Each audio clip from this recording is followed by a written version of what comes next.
Okay, I think we're going to get started this morning.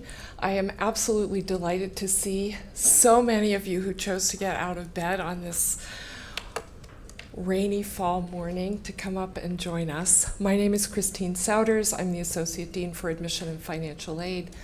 I'm delighted to welcome you to Columbia Journalism School. We have an agenda that will last about 2 hours. Please feel free. There are things there's coffee, there are bagels and things in the back. If you feel like you'd like to get something, please feel free to get up and grab something. I'd also like to welcome our live stream audience. I know that we have people watching from all over the world, and so a very warm welcome to all of you as well. And what I'd like to do first is just go through our agenda quickly. We're going to be, just so that you have an idea what we'll be talking about, we're going to talk about all of our programs, so our Master of Science programs, our Master of Science in Data Journalism. We have a Master of Science also, which has a general, it's a general multimedia program. It has tracks in investigative and documentary filmmaking. We also have a Master of Arts program, which is for experienced professional journalists. We have both faculty as well as students here who will talk with you about that. We also offer a Master of Science, a dual Master of Science in journalism and computer science. And we also have a doctoral program. And what I'd like to do is just get a quick idea of the number of you, and Sandro is telling me something I've left out. What is that? I did say the MA, yeah. Yeah, no, I'm not gonna leave the MA program out. What I'd like to do is just get a quick idea of, for those of you who are here in the audience, what your interests are. So how many of you are here for the full-time Master of Science program?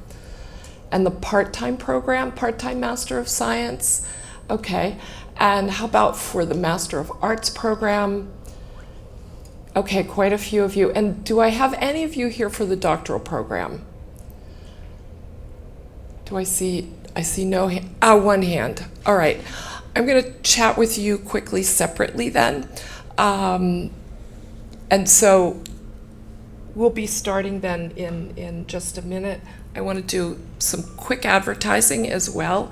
We're going to be doing also 2 webinars coming up this week. One will be Wednesday, November 7th at 11 with Professor Andy Tucker, and that is going to be specifically for people who are interested in the PhD program. We've been sending information about it. You're welcome to register for that. And Professor Tucker will be, who is the director of the PhD program, will be talking specifically about the program, about the kinds of students that they're looking for, and about what the program entails. On Thursday, November 8th at 1 o'clock Eastern Time, Professor Nick Lemon, who is also our Dean Emeritus and directs the Columbia World Projects, will be giving analysis of the recent election results, or what will be by then the recent election results. So that should be, I think, very interesting. You're all invited to join us for that as well.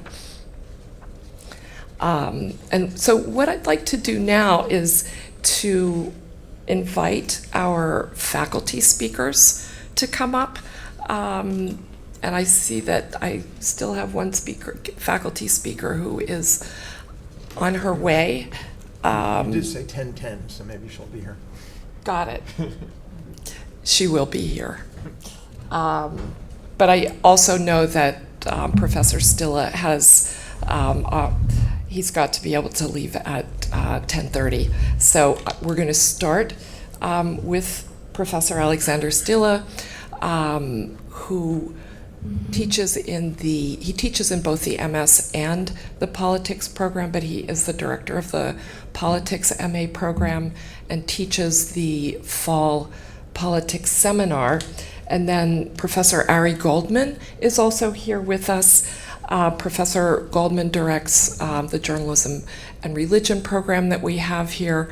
And so I'm going to ask actually both of you to start for us. Tell us a little bit about yourselves first and about the type of journalism that you do. Well, I worked for as a freelance journalist and writer for most of my career. I did early work at Newsweek back when it was a rich and successful publication in another century. I then did some time as doing legal reporting, but then I went off on my own and freelanced and wrote books and magazine articles, newspaper articles.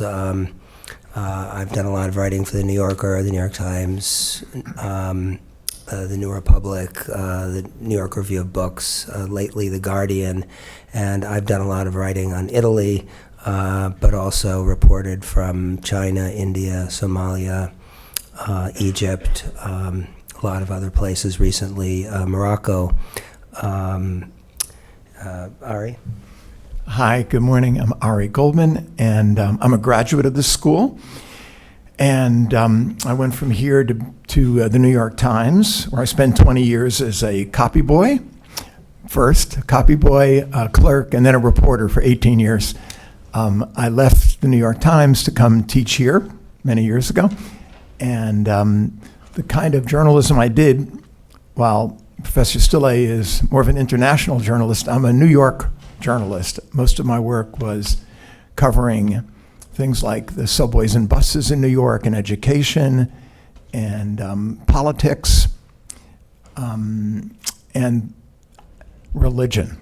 Those are the main things that I did as a reporter. And along the way, I wrote a few books, 3 books about religion, 1 book about music, and I teach. I spend most of my time, most of my energies in teaching, but I also do some writing for the Columbia Journalism Review and an occasional review for the New York Times and other outlets. I thought I would, since my particular contribution to this panel is to explain the MA program, I thought it might be useful for those of you who are not quite sure what program you should or want to apply to explain a little bit of the differences between the two and what's distinctive about the MA program. The MS program does not assume prior experience in journalism. So if you are straight out of an undergraduate education or you've been working in some other field and want to go into journalism, the MS program is the natural place for you to start.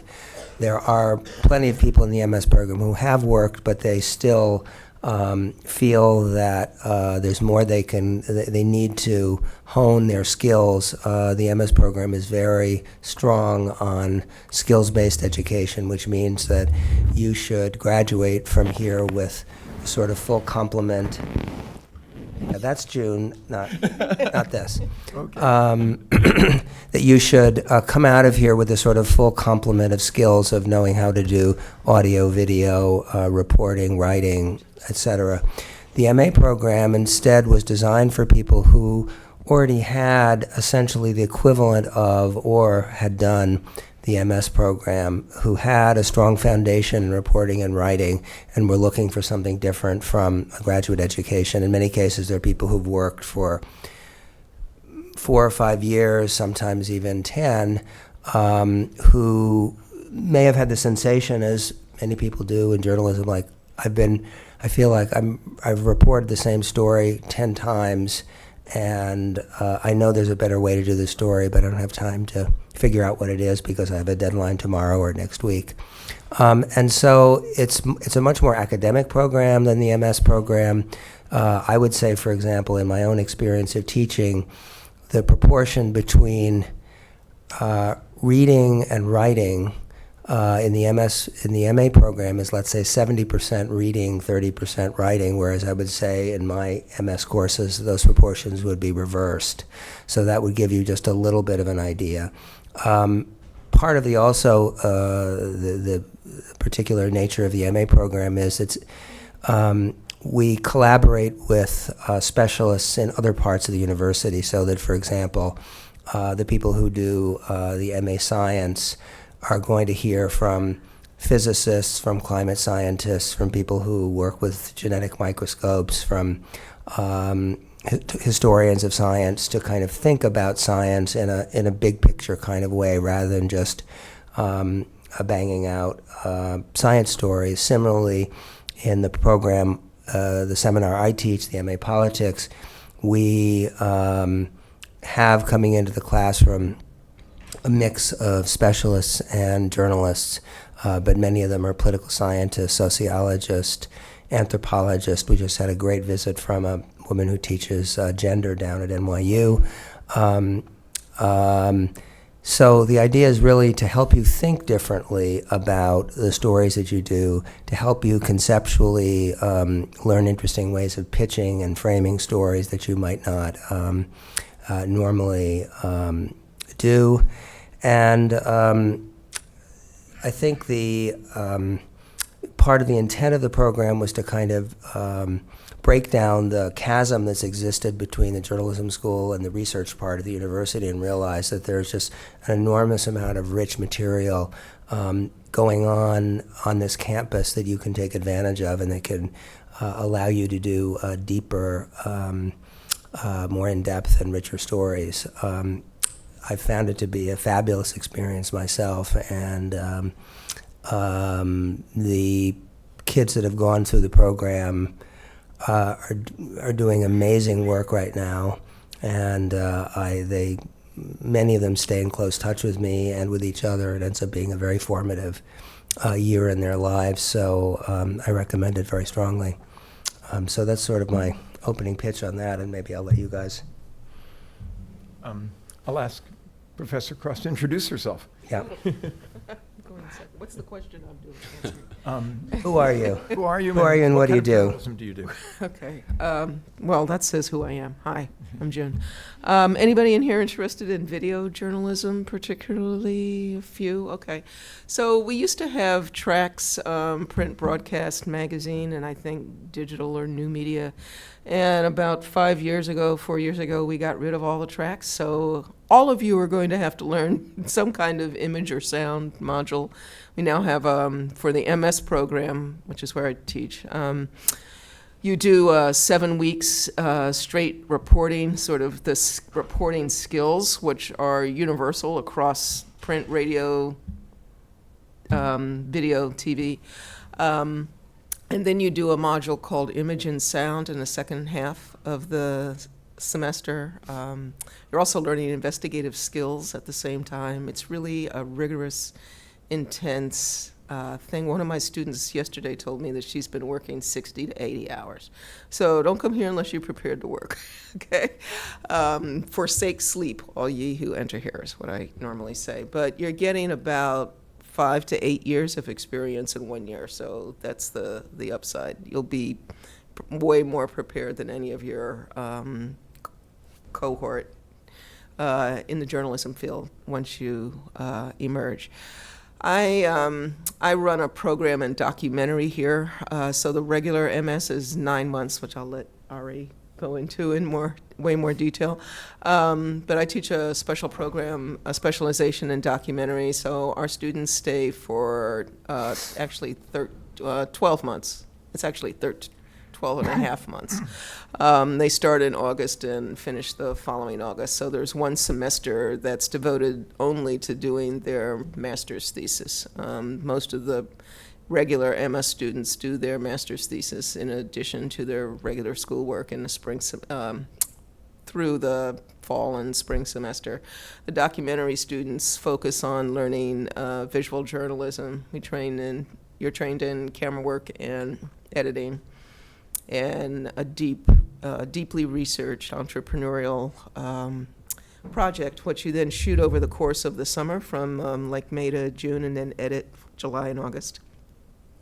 And we admit about 14 to 18 students per year, so it's a sort of elite part of the school. I also teach in the regular reporting sections in the fall. So reporting is reporting, doesn't matter what medium you're working in. It's all the same. It's all the same process. I like to think that visual journalists actually do it a little bit harder. It's usually my motto: video journalists do it harder, because at the point where a print person is getting ready to write the story, the video person then has to synthesize all of those examples of people that you've chosen for your story and choose one who's going to have to carry the sort of the weight of your piece. So it's hard. And then you have to figure out how to visualize all that information and all that context that the print reporter can just write about. So you're learning an additional skill. We also have Danielle Alicorn, who teaches radio and podcasting in the spring. So you can also, and we've been traditionally a feeder school for NPR, if you're interested in doing that kind of radio work or podcasting. So we have a really strong program. He does several live podcasts, or they're not even podcasts, they're live broadcasts over the course of the year. So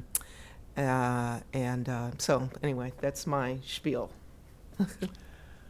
When Christine asked why you were here, most of you raised your hands for the MS program. And I would say that the MS program, with all due respect to Professor Stille, is the heart of the school. That's why most people come here. That's our big program. And it's a transformative experience, I like to think, and that's what I aim to do with my students, to make them journalists. We have them for 9 months, and I could turn you into a journalist in 9 months, guaranteed. All three of us working together can do that. I have this year in my reporting class, we have 7 weeks of reporting, which just ended. Now we're starting our image and sound and writing modules. I had a very bright student who went to Oxford and Harvard. Yeah, good education. His first story for me had footnotes. And I wondered, did this guy ever read a newspaper? Or did he, why is he putting footnotes in a piece of journalism? And of course, I berated him, and I worked with him, and I showed him how to do journalism. And the last story that he did for the semester was published in the Jerusalem Post as a piece of journalism. So we know what you need to know. We teach what you need to know, and we can transform you into a journalist. If you're already a journalist, we'll make you a better journalist. But that's really our guarantee. That's what we do here in those 9 months. It all starts, as June said, with writing, with reporting, and regardless of what platform. June is a documentary filmmaker as well as an author. I am more of a print guy, and I have written 1,000 articles and 4 books. And I know how to do this and how to explain to other people how to become a successful journalist. So we start with reporting, and then we have writing modules. So the first 7 weeks is intense course. We run them pretty much like a newsroom. So you get a beat, you're assigned to either a neighborhood or an ethnic group or a housing project or a subway station or something in New York, which you cover intensely, and you come back and write stories about it, both hard news and feature stories. We give you that experience over the first 7 weeks. And then the second 7 weeks, you do image and sound, and you do, everyone else has to do a writing class. So some of those there's a course called Writing for the Ear. There's narrative writing, there's feature writing, profile writing. Some of them are more geared to the style of writing, and some are more content-based. So I do a course called The Journalism of Death and Dying, which is a writing course, but it's focused, and my objective is to make people better writers. But what do we write about? We write obituaries, and we write about end-of-life issues and memorials. And hospice care. The goal there is to make you a better writer, but also to explore this realm of life, end-of-life issues. There are also courses in science writing, where the focus is on writing, but you do science or the arts or politics or other areas. So that's your first semester here. It's got very focused on reporting and on writing. Maybe I'll just add a few things since my colleagues who do arts and culture and business in the MA program. One thing I should explain is that in the MA program, I would say probably 40% of your time and credits are in the seminar of discipline that you're doing, which is hugely important and is really the heart of that experience. But everyone in that program also takes a course taught by our former dean, Nick Lemon, called Evidence and Inference.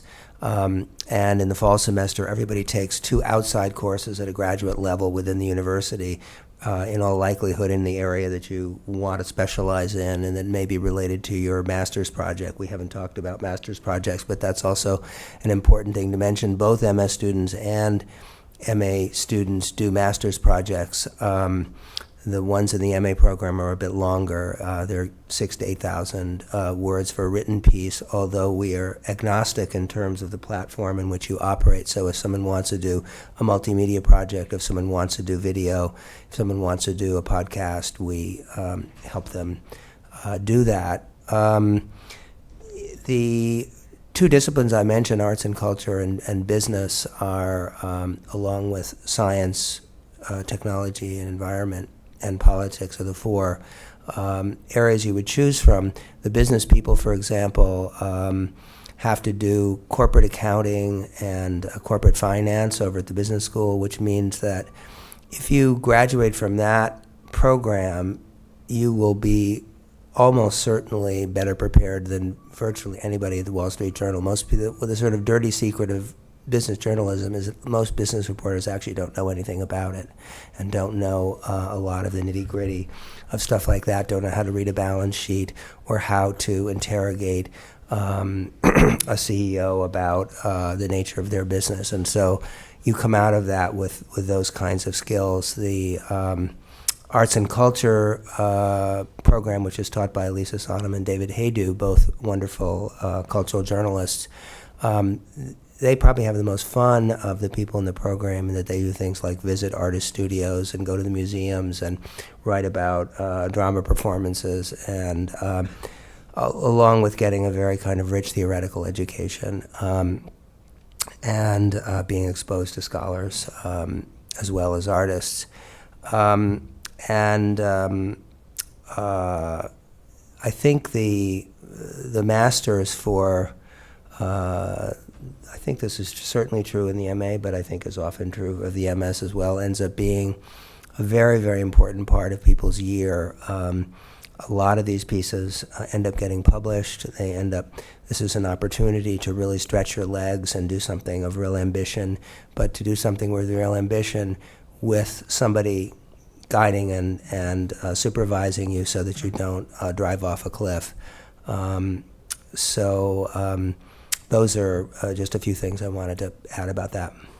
Well, Professor Steele, I want to be sensitive to your time. I think you have to leave soon. Okay. If you could just tell the students what you're looking for in an applicant, and then talk a little further about Sure. The politics seminar. Yeah. We generally look for somebody who has demonstrated the ability to report and write stories, that we don't have to teach what Ari and June were talking about of, the MS program is really an intense kind of Marine boot camp of journalism, where you are really getting drilled into the fundamentals of good practices in journalism.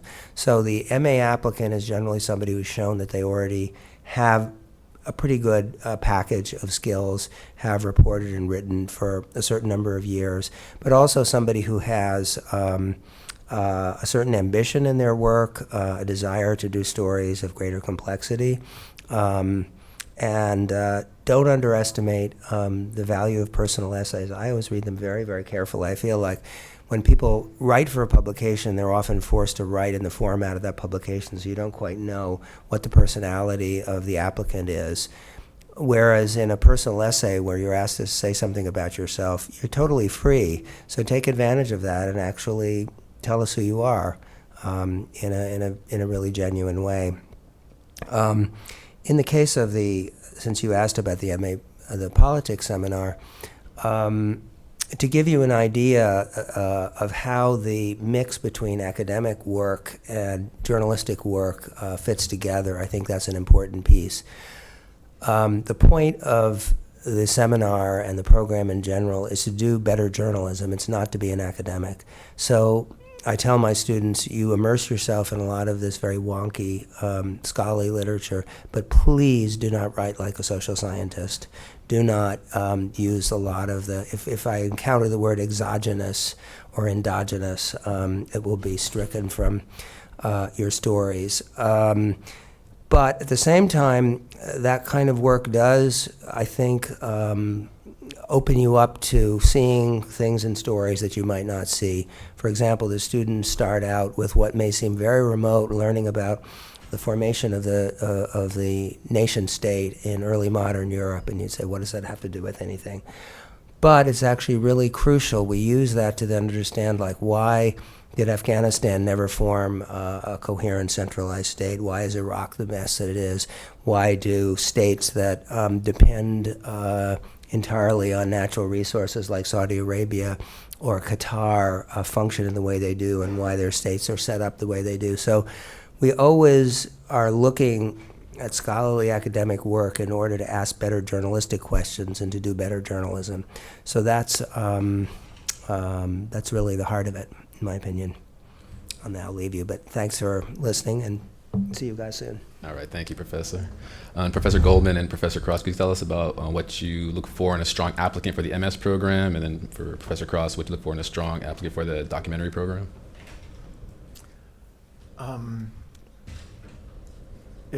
It's a little secret here, but, well, first of all, you should know about our admissions process. It's different than other schools. A lot of schools have a professional staff that reads applications. We, the faculty, read the applications, and we basically ask ourselves the question, when I read an application, would I want this person in my class? And it's a very good system. So I don't necessarily get that person, but that person gets admitted to the school. Sometimes they land up in my class, and I said, oh, I know your life story. So we're looking for people who've had academic success, not superstars, but who have, who are good, good. I won't put a grade on it, but people have done well in 4-year colleges, and who have made a step toward journalism. So it could be that they've done some freelance writing, could be that they've been on their campus newspaper.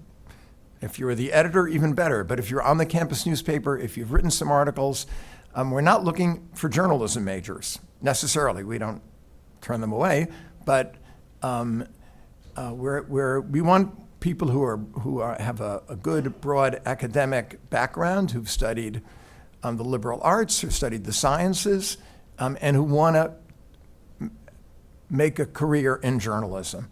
So we'll look for that in your story and in your resume. I'm a sucker for people who've kept a diary.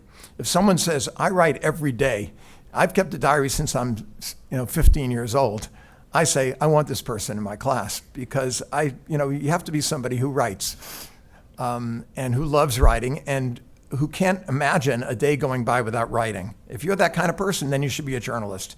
If you're not a writer, you shouldn't be here. That's my feeling. So start keeping diaries. I look for people who are curious about the world and want to tell other people's stories. I'm less interested in those who want to tell the story of their family, or who are have this sort of self-absorbed idea that I need to tell my story. The School of the Arts is across the street, and you can apply there. But all three of us have written memoirs. Though, but all right? three of us have written memoirs. But based in journalism, I did 2 years of research before I started writing my memoir. So I look for, I'm really, if you say you've traveled a lot around the world, I'm interested in that. I'm not necessarily, I care about grades, but as someone who majored in getting out of school, it's not the primary thing that I'm looking for. I'm looking for primarily curiosity, an ability to write the English language. If your essay or the writing test displays a grammatical, a lack of a grasp of basic grammar of the English language, that's a for me, because I don't want to have to spend a whole lot of time trying to teach you basic grammar or the syntax of the language. So work on that.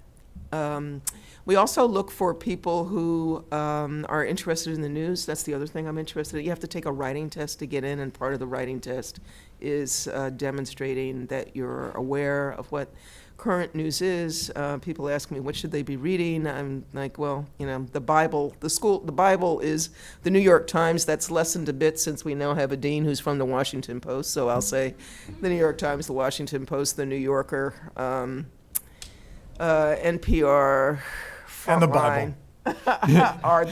are now the holy books of the school. So that's sort of where we tilt our direction, and that's where you can take your cue from. For the documentary program, I do look at visual journalism, but I also take a couple of people every year who have no experience in shooting and editing. If you don't get into documentary, there is plenty of opportunity to do video journalism in the school. We teach video 1 and video 2 in the fall, and there's 5 or 6 different video classes in the spring. So there are ample opportunity to study video. There's also an audio workshop. No, there's none in the fall. There's a writing for the ear in the fall, and then there's several different audio workshops in the spring. So that's what am I looking for? Curiosity, really curiosity about other people. All right, thank you. We're going to jump into questions now so we can stay on schedule here. So there's a microphone at the middle. If you guys could just form a line behind the microphone and then just go ahead and ask anybody whatever questions that you have, if you have any. Before we put you on the spot, I'll just say a word about our adjunct faculty, because what you see here are 3 full-time faculty, and we have, we've all been here for a while, and we continue to do our journalism and teach. But the school benefits greatly from being in New York and being able to pull faculty from CNN and from the New York Times and from the networks and ProPublica and the Marshall Project. So we have a very, very strong adjunct faculty as well, who you will benefit from if you come to school here, and the New Yorker. So that often students, if you work with Sandro, June, or myself, and you want to talk about your master's project, for example, you'll come up to our office. But if you want to talk to to someone, to Tammy Luby, who at CNN, you might meet her at the cafeteria at CNN, or at the New York Times or at the New Yorker. So part of the advantage of, first of all, you're working together with a journalist at the top of their field, and there are a lot of those people who are here both on our faculty and on our adjunct faculty. So if you could say your name and where you're from before you ask your question. Hi, I'm Christina. I'm originally from Florida, but I attend Barnard College. Can you speak more to the balance between the Stabile program and the regular MS program? The Stabile students take a investigative module that meets at night, I think on the same nights my doc program meets. I think that's Monday and Thursday. So you can't do both, right? So you can't do both. We used to try to do, I used to love to do both, but it pains me that the director of the Stabile program is now the dean of the school, so she has to teach, or associate dean of the school, so she has to teach at night. The Stabile people do an investigative project as a group. Most of these have been like major published pieces, like in the Times or in the Journal. Do you have more to say on that? I don't know the specifics of how it runs. Everybody in the school now has to take an investigative skills class, but the investigative Stabile people have a much deeper dive into that. And do It's sort of, it's like an elite core in the school. You get some extra funding for your master's project, and you get exposure to more people who do investigative journalism. work, yeah. And you do your master's project as an investigative project. Hi, my name's Elias. I'm from here, New York. I live in Brooklyn. You guys both did a really great job of explaining what the full-time program is like. And I'm wondering, Columbia makes a big deal about saying that the part-time program is the same program, just stretched over 2 years. But I wondered if you could both talk a little more about that. Do you both teach in the part-time program as well? What's it like? I have part-timers in the doc program, and I actually started, when I started teaching here, I taught in a part-time program. So we have not as many as we should, but we have classes on Saturdays and classes that meet late afternoon and evening, which I do in doc just to accommodate. I have 2 part-timers this year. I often say the part-timers sort of live in a special world because they have an extra year to absorb all the information that comes out here. And I think they complain a lot that they don't have access to the entire suite of classes, but we do make a special effort to arrange for classes that meet in the late afternoon and evening for the part-time students. Great, thanks.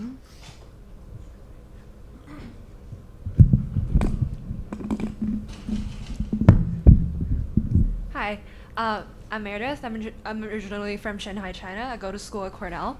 My question is, what percentage of every classes are international students, and how competitive are they in the job market after graduation? Edwin, you. I'll step in for that one. Okay. Actually, Gina Bubian, our Director of Career Services, is going to be here shortly, and she will go into quite a lot of depth about that question. Generally, a third of the students here at the journalism school are international students. And generally, in any given year, they come from anywhere from 32 to 40 different countries. Across the United States, students are usually here from about 35 different states. So, but then Gina is going to address in detail your question about international students, the optional practical training that's available for a year afterwards, and jobs for everybody in general. So if you'll hold that part of your question and come back up when Gina is here, we'll get there. Great, thank you. Could I just add something on the part-time program right before you say that? The part-timers do their master's project in the summer between the first and the second year. I didn't add that. I forgot. I can't tell where you are. There you are. Okay. Yeah, I'll add one more thing, and they do their reporting class in the summer. Right. So if you sign up for the part-time program, you're working for 2 years and 2 summers. So it's you're part-time, but you're year-round, as opposed to the 9-month program where you just throw yourself in. We do not recommend you try to work while you're doing the 9-month program, but the part-time program allows you to keep your job or to manage other things in your life. Okay. Go ahead. Hi, my name is Annie. I'm from Michigan, but I go to school at Cornell. And I was wondering if you could explain the master's project in more detail, and also how students choose a topic. The master's project is depending on what platform you're going to work in, but I advise master's projects in print. So it's 4,000 to 6,000 words. It's a major piece of in-depth reporting. Think of a big New York Times Magazine article.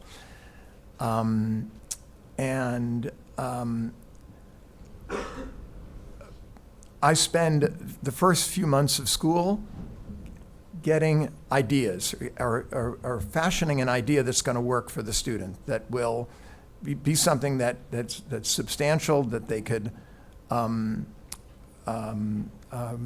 explore, report on, and write. I want to be sure that it has that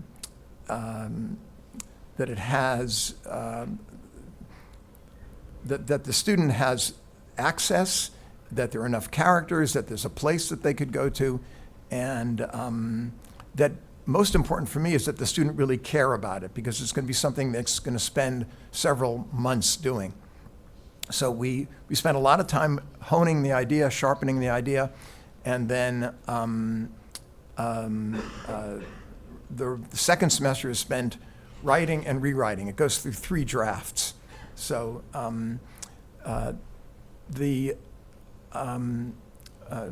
Professor Stille mentioned earlier that sometimes these get published. That is true, sometimes they do, but that's not our objective. Our objective is to teach you how to write a major magazine article. I guess I should add, though, that in the last couple of years, this has shifted somewhat. It's not all. I know one group last year. Now we've changed the process a bit so that you can ballot for who you want your advisor to be, and every professor, I think, describes how they run their master's advising. So I know one professor last year had 4 students who worked together and shared a byline on a project about mental health. Some students do some professors do sort of a combination, audio and written, or audio only, or video only. So there are various permutations of this.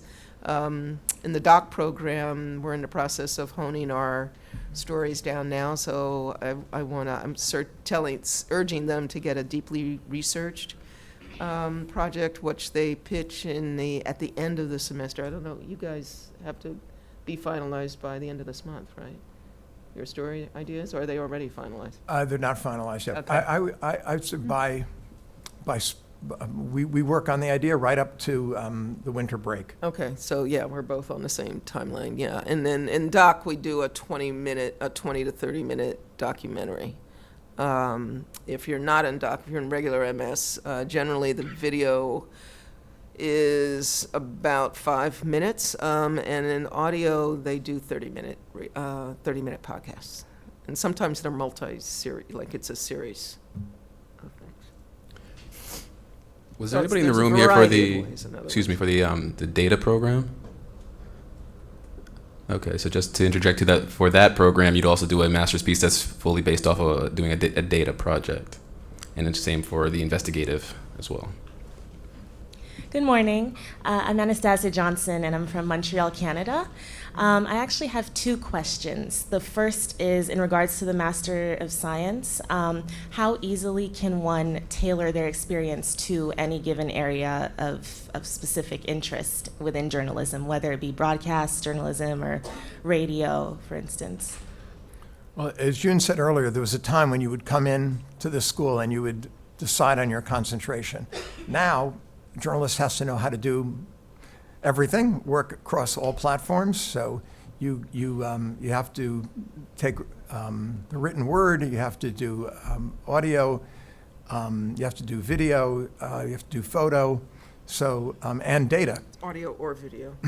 So there's a lot there, but still within the school you could take special courses that, for example, you could take a course in long form writing.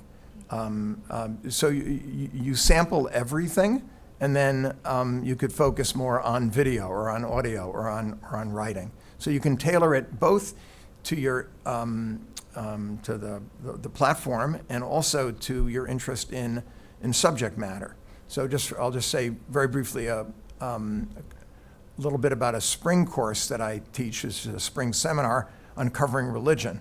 So so you could do a whole course on religion writing, or on science writing, or on arts writing, or on politics writing. My course is funded to the extent where I am able to travel with my students. So I've worked both with Professor Stille to go to Italy and with Professor Cross, who took over my course one year and took a group to the American South. This spring, I'm taking my students to Israel and Palestine. So, and this is paid for by the Scripps Howard Foundation, so it's at no cost to students, and it's one of the few travel opportunities in the school. And second, I saw that there's a Sciences Po option, second year option. How does one go about accessing that? That's a question for Christine. I think they're having meetings now, aren't they, for the admissions? Yes, exactly. In fact, we're going to be meeting next Friday evening to talk about Sciences Po. We do have a dual degree program with Sciences Po in Paris. Students who are interested in that apply in December. So students who have already been admitted and are enrolled at the journalism school, they apply by December 1st. And so they'll graduate from Columbia Journalism in May, and then it's usually a small cohort of students that go, maybe 2, maybe 4 students, and they will go to Paris in September and then spend a year at the journalism school at Sciences Po in the Latin Quarter in Paris. It's a terrific program. You need to be able to speak French. Your French doesn't have to be absolutely great, but you do need to be able to speak French. And that program allows you to do, in fact, it's a requirement that you do an internship at a French news agency each semester. Thank you. Hi, my name is Taylor Cromwell. I'm originally from Arkansas, but I live here. I'm curious if you could speak to the dual degree programs offered within MS, so things like international affairs and law, what you see as being like unique advantages of doing both, and also how these two tracks kind of overlap with each other. Mm-hmm. I can only speak about one of those, and that's the dual degree in religion and journalism. And that is so normally it would take you 2 years to get an MA in religion, or a year and a half. If you are in the dual degree program, you cut down your second degree. So you can get your master's in religion in 1 year. And that's because if you work here with me, take my religion course and do your master's project with me, you get credits that apply both to your journalism degree and your religion degree. So if you're looking to do the 2 degrees, it speeds it up from 3 years down to 2 years, or from 2.5 years down to 2 years. So it shaves off some time. More important, you get to have an academic study of religion and learn how to apply it as a journalist. So if you're in that program, you work with me both years, although you're in this school 1 year, and what we call a GSAS, the Graduate School of Arts and Sciences, the second year. In terms of the other, I know there's a joint degree with the SEPA and with business and with law, but You take them separate years, right? Separate 1 years, year here and yeah. 1 year there. So you're not doing the same, not covering stuff, yeah. Thank you. Unless you're in the part-time program, then you do have to juggle both. I have had people that were both in SEPA and Good morning. My name is Michaela Swift. I'm from Albuquerque, New Mexico. And I think one of the questions that I really wanted to understand from the professors was, in a sentence or less, how do you define success in journalism? being able to make a living as a journalist.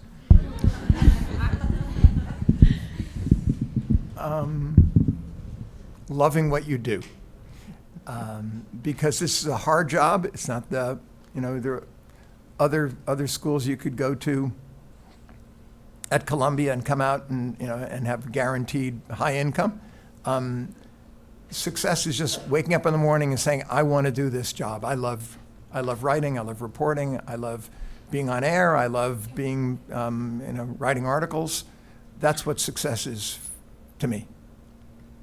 Thank you. Okay. That's the last question. Thank you, Professor Goldman, Professor Cross, for coming. We're going to take a 5-minute break, and then we're going to start the student panel. All right.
Okay, we're going to be starting again in a few minutes.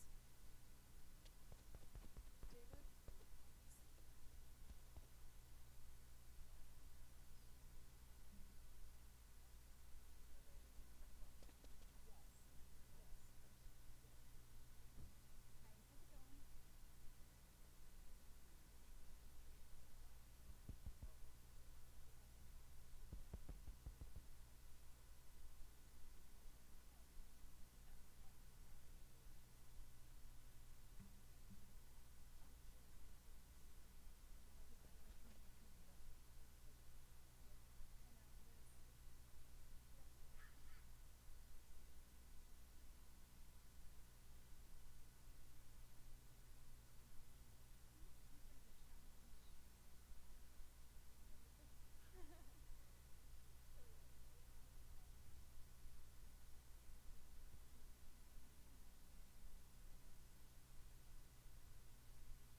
within the A big workload. It's a big need right now in the journalism world, so it's very valuable skill set to have.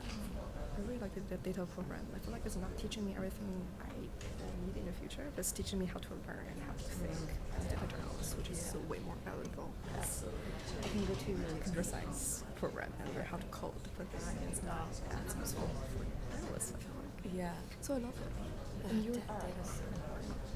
Yeah. Okay, I'm going to invite you all to come back to your seats as soon as you've gotten a bite to eat, and I'm glad to see that everybody is getting a little something, a little refreshment. We are going to start with our student panel, and what I would like to do is, while people are still getting some food, I just wanted to introduce a few others of my colleagues who are here. Edwin Isaac, who is standing in the back and who was standing up here at the podium, who took over for me while I was talking separately with a student. And also, Edwin is standing, you want to raise your hand, Edwin? In the back, you will also see him again when it comes time for scholarships and financial aid, and he is the key person for that. He's that's a name you want to keep in mind. David Hooker. David, if you could raise your hand there, and David, who you see at the back of the question line when we're seeing that we've got to try and keep on our schedule. But David, I think many of you have been in contact with. David's our office manager and coordinator, and answers a lot of the questions that come in. And I know many of you have either met him at the office or spoken with him on the telephone. What I would like to do now is introduce our student speakers. And they're each going to talk with you a little bit about who they are, what they were doing before they came to journalism school. They'll talk a little bit about why they came to journalism school. They've sat in the seats where you're sitting right now. They have been on the watching the live streams, and so they have an idea of what you're going through right now.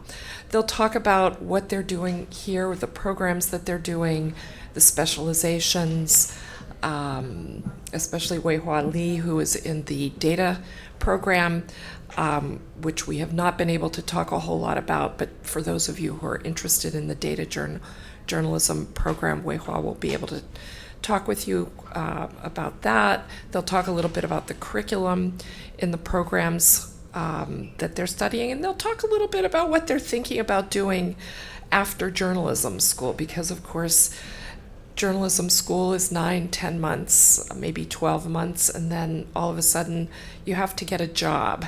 So they'll talk about what they're thinking about, and then Gina Bubian will come in and talk with you about the kinds of things that the career services staff here will help you with. So I'm just going to start, and I'm just going to ask each of you to introduce yourselves. Just very briefly, Tess Risky, Weihua Li, and Laura Diamond are here with us today. Tess, would you like to start? Yeah, sure. So my name is Tess Risky. I'm from Seattle, Washington, and I graduated from Seattle University in June, actually, so I came here pretty much straight from undergrad. Prior to coming to Columbia, I interned for 3 local newspapers in Seattle, and I worked on my school paper for a few years as well. And I'm in the Stabile investigative program here. So yeah, and after I'm done at Columbia, my goal is to work in just a local daily newsroom doing print journalism or investigative journalism at somewhere like the Marshall Project or one of those types of organizations. But just print news is what I want to go into when I'm done here. Hey, that was loud. My name is Weihua. I'm from Dalian, China, and went to school at Boston University, where I studied journalism and comparative politics. I graduated about a year ago. During undergrad, I was an editor at Daily Free Press, which is the independent student newspaper over at BU. I interned at a couple NPR shows. And then after post-graduation, I've been trying to figure out whether I want to go back to China and be a journalist there, or if I want to stay in the US. So I did some freelance writing covering health in Boston, and also wrote for a few Chinese publications. And then now I'm here at Columbia. I am in the MS data program, which used to be a concentration within the MS, the general MS. Now it's becoming a brand new program where we start in the summer to learn reporting and basic coding skills, and we're going to graduate with general MS students in May. Hi, I'm Laura. I'm a Master of Arts student in the Political and Global Affairs concentration. Before I came here, I was at the New York Daily News for a couple of years, where I was a general assignment and crime reporter, based mostly out on the streets, but also in police headquarters and the press bureau there downtown. I'm from New York originally. So yes, I'm in the Master of Arts program. It's a smaller program. The people have all worked as journalists for several years. There's a range of ages. In my group, we're 16 people from 10 different countries, and there's about 40 of us in total. Great. Maybe, Tess, would you like to tell us a little bit more about the investigative program, the kinds of courses that you're doing, what you're learning about how to be an investigative journalist? Yeah, so we started taking the Stabile classes probably, I think, the beginning of September, which is earlier than the rest of the rest of students start their investigative classes. And we basically live and breathe investigative journalism. So we just learned from the get-go everything about FOIA requests. What is FOIA for people who Yes. might not know that, people from other countries? Yeah, so it's the Freedom of Information Act. So when you want to request certain information from the government, a lot of times you have to file a FOIA request, and sometimes they say yes, sometimes they say no. Most of the times they don't get back to you at all. Yeah, you could wait years for that. So that's it's an art to learn to do that. Part of the training that we give students here is how to get around that. Yeah, we've spent hours and hours talking just about that, and it's still a difficult thing to learn. So it's really helpful that we have classes about just that. We learn interview techniques and deep dive investigative interview techniques, which are a lot different from your typical daily news story type of interviews where you just get a couple of quotes from people.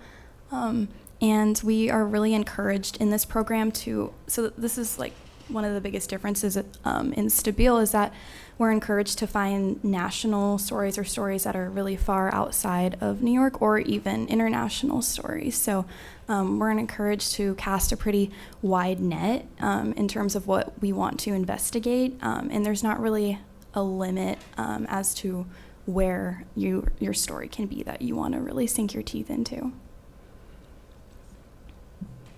Well, maybe tell us a little bit about data. And then one of the things that I would like you and Tess maybe to talk a little bit about, and Laura, I know you've got experience also having come from the MS program as well. I'm interested in knowing what the difference is between investigative and data journalism. That's a good question. First of all, I am someone who believes that all journalists should be investigative journalists. Even if you're a general assignment reporter working at a local newspaper, there are always ways to dig deeper while you are filing for a very tight deadline. Doesn't mean that that just makes the investigative track that much more appealing. And I personally was choosing very hardly which one I want to apply for. And the data program appealed to me because data journalism is something of a wide range. In my program, which is quite small, we have 10 people in this brand new program this year. There are people who are interested in building data visualizations from basic bar chart to fantastic interactive graphs that you might see, say, in the upshot section of the New York Times. There are people who are interested in algorithms. So decisions are being made in this country and all over the world, not by human beings necessarily, but by machines, by the computer that is programmed to give you an output. We see that here in the US in the court, in the prison system, etc. So for journalists, understanding how that works is crucial to if you want to cover it. We have people who are interested in building news applications for a newsroom, and I am interested in finding. I love writing. That was my main background. I want to find stories using data. I want to find trends. I want to identify key individuals who seem to be an outlier in a big data set and find stories from that, or find a problem within the system. So data really is a lot, and you get to the thing that appealed to me the most is you really got to learn everything that I mentioned above.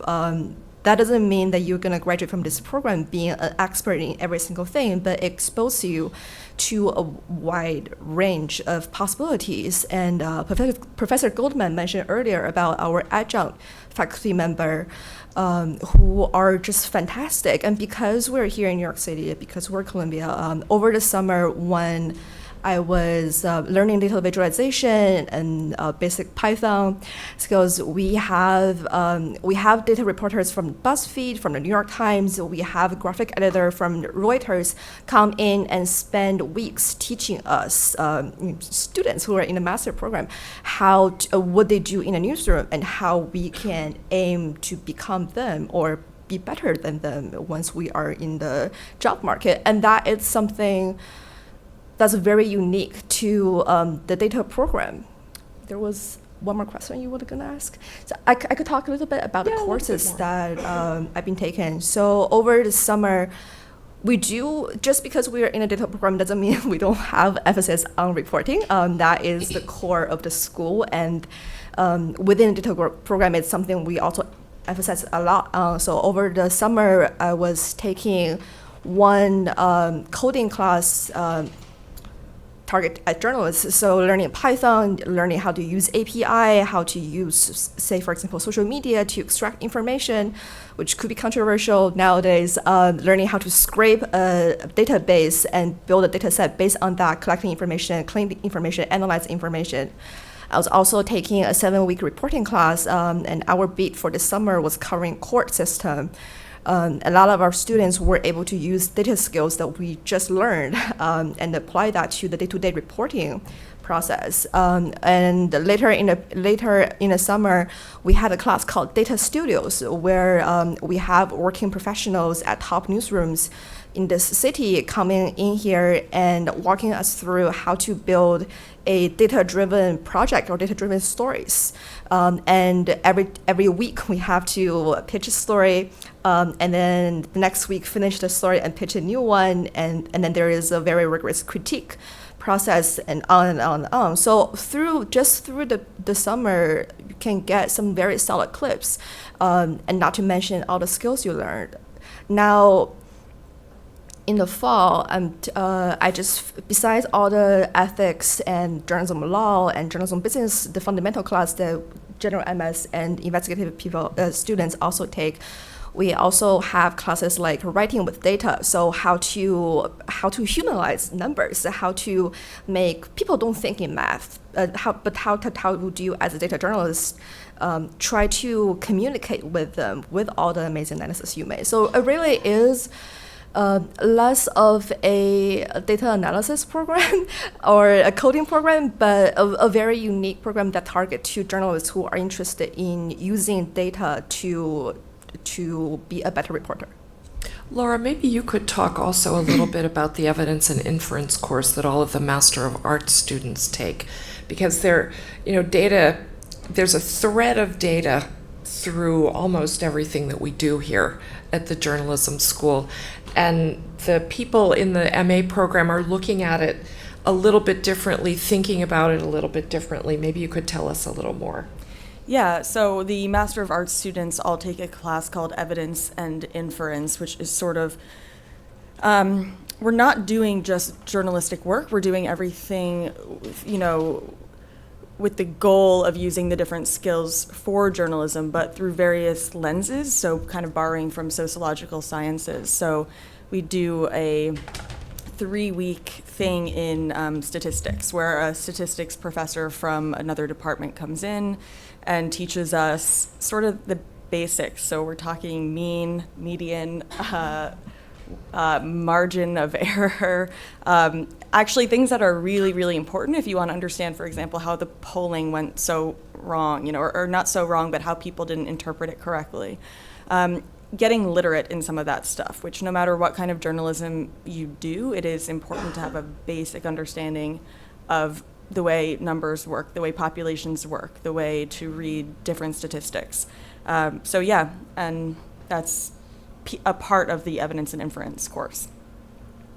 Tess, do you want to talk a little bit about how you use this sort of thing in investigative reporting?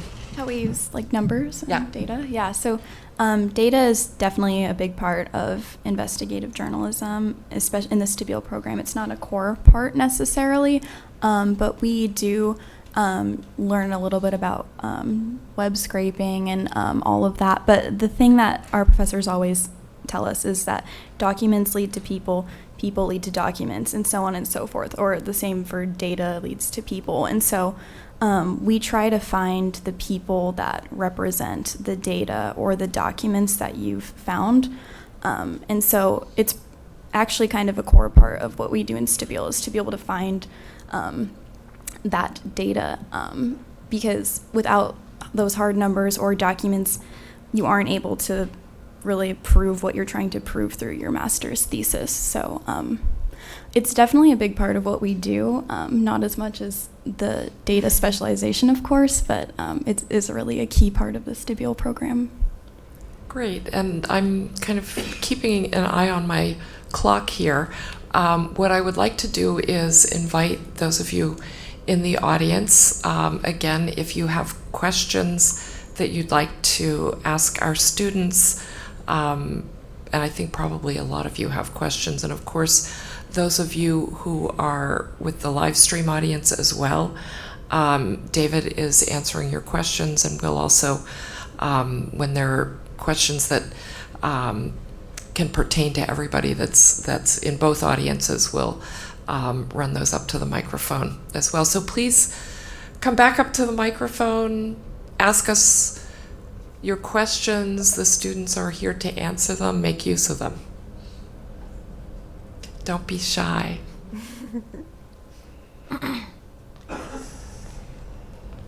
And again, please introduce yourself and say where you're from. Hello, so my name is Becky. I have a background in science and I'm going to business school in January. My question is, would you say Columbia overall is more focused on print journalism versus broadcast journalism? I think one of the Professor Cross, I believe, mentioned during her talk that the school used to divide its program by medium, so broadcast, magazine, but it had since changed the way that it looks at the program, I think precisely because the basic reporting tools can be used all across platform. Now everyone has to take a either audio, video, or I believe data class while you are here at Columbia. So that is a chance where you can find your passion, or if you do have a platform that you're particularly interested in, or even book writing, there are classes where you can attend to. But I wouldn't say that the school necessarily, it has an emphasis in writing, which in the field of journalism, you really need to have no matter what you do. But I wouldn't necessarily say that it has an emphasis on any platforms. Okay. Yeah, I would say the school will work with you and your interests, absolutely, but writing is a core skill. Whether you're writing for print or for TV or for the radio, those are all different kinds of writing, but good writing is going to be at the center of any good journalism. So definitely that's a skill that's emphasized. Yeah, perfect. Thank you. And I think also that you would find here, you can take, if you fall in love, for instance, with radio or with audio, the writing course that you can take a writing for the ear course in the fall, and then in the spring you can take the radio workshop, or you can take a podcasting course, or if your interest is television broadcasting and video, there are any number of courses that you can take so that you can develop that specialization or develop that as a specialization area for yourself. The same as if you have a particular interest in politics or in science writing. There are ways to do that here via your course selection and also by your choice of the master's project that you do. Okay, great. Thank you. Hi, my name is Michael. I'm from New York City. At one time, I was an undergrad here at Columbia. This is for Tess. You are in the Stabile program. Is there a difference, or are there from the core? Well, I know there's a difference from the core MS program and the Stabile program. Did you have to forego any basic core courses in the core regular program to be in Stabile? You might know better than me on that, I think. Everybody gets the same basic training, regardless. So would you say that the extra class you take with Sheila is that extra on top of the normal curriculum for the MS? I think what happens with the Stabile students is that the curriculum is designed just a little bit differently. So if they're not taking one of the specific 4 short courses, it's been introduced through another course that they're taking. Okay. Yeah. Thank you. Yeah. Hi, my name's Sophie and I'm from London, but I live in New York. And I had a question for Laura, which was, I was wondering what speciality you're doing in the MA and where at this stage in your degree you're hoping it might take you. Good question. I wish I could. No, I'm just kidding. Yeah, I'm in the politics and global affairs. So there's 4 different tracks. There's business journalism, science journalism, arts and culture, politics and global affairs. You apply specifically to a track. You don't just apply to the MA program and decide later. The MA program is really for people who have already been journalists for several years, sort of know the basics, know the fundamentals, but want to deepen their knowledge, deepen their level of expertise in a certain area. The professors in the curriculum, again, will work with you. So within politics and global affairs, I mean, if you're really interested in, U.S. relations with China or the criminal justice system or whatever it is within that, you can form what you do and your assignments to your interests, and they will absolutely support you in that. So where I hope it takes me is just to a level of where I'm not just comfortable doing like news reporting, doing like several stories a day, but really feeling more comfortable diving a little bit deeper, speaking with more authority on the topics I'm studying, not being as intimidated by investigative projects, data projects, using the various skill set to pursue a deeper type of journalism, whether that's at a newspaper, magazine, freelancing. Great, thanks. Laura, maybe you could also tell us a little bit about the kinds of, in the MA program, everybody has to take 3 courses outside of the journalism school, and it has to be in their specialization area. So Laura is going to be taking some sorts of politics courses, whether it's in the political science department at the School of International and Public Affairs, but maybe you can tell us a little bit about what you're thinking about. Yeah, so this is a main difference also between the MS program and the MA program, unless things have changed with the MS. But we take 1 outside course in the fall and 2 in the spring, meaning something outside the journalism school. So for a lot of the people in politics and global affairs, they've gone over to SIPA, which is the School of Public Policy and International Affairs. I'm actually taking an economics course right now. The first econ I've ever taken, it's called Economics of Race in the U.S. It's very, very interesting. Again, the whole point of why I'm here is to sort of dive into things that I didn't know about or feel comfortable or confident in. My other classmates are taking, classes. It has to make sense for your concentration, right? It can't be like, I want to go learn how to knit. I mean, it has to make sense. But the business kids all take accounting first semester. As long as it makes sense, as long as it will enrich what you're studying here, it's encouraged. And for example, the science students can be taking courses in the hard sciences department. They can be taking courses at the medical school, courses in the narrative medicine program, at the School of Public Health. There are a lot of, or at the Earth Institute, depending on what their particular interests are. People who are doing arts and culture take outside courses in film, in criticism. They take courses at the School of the Arts, at the Architecture School. They can be taking them, in theater, depending again on what their interests are. Mm-hmm. Yeah.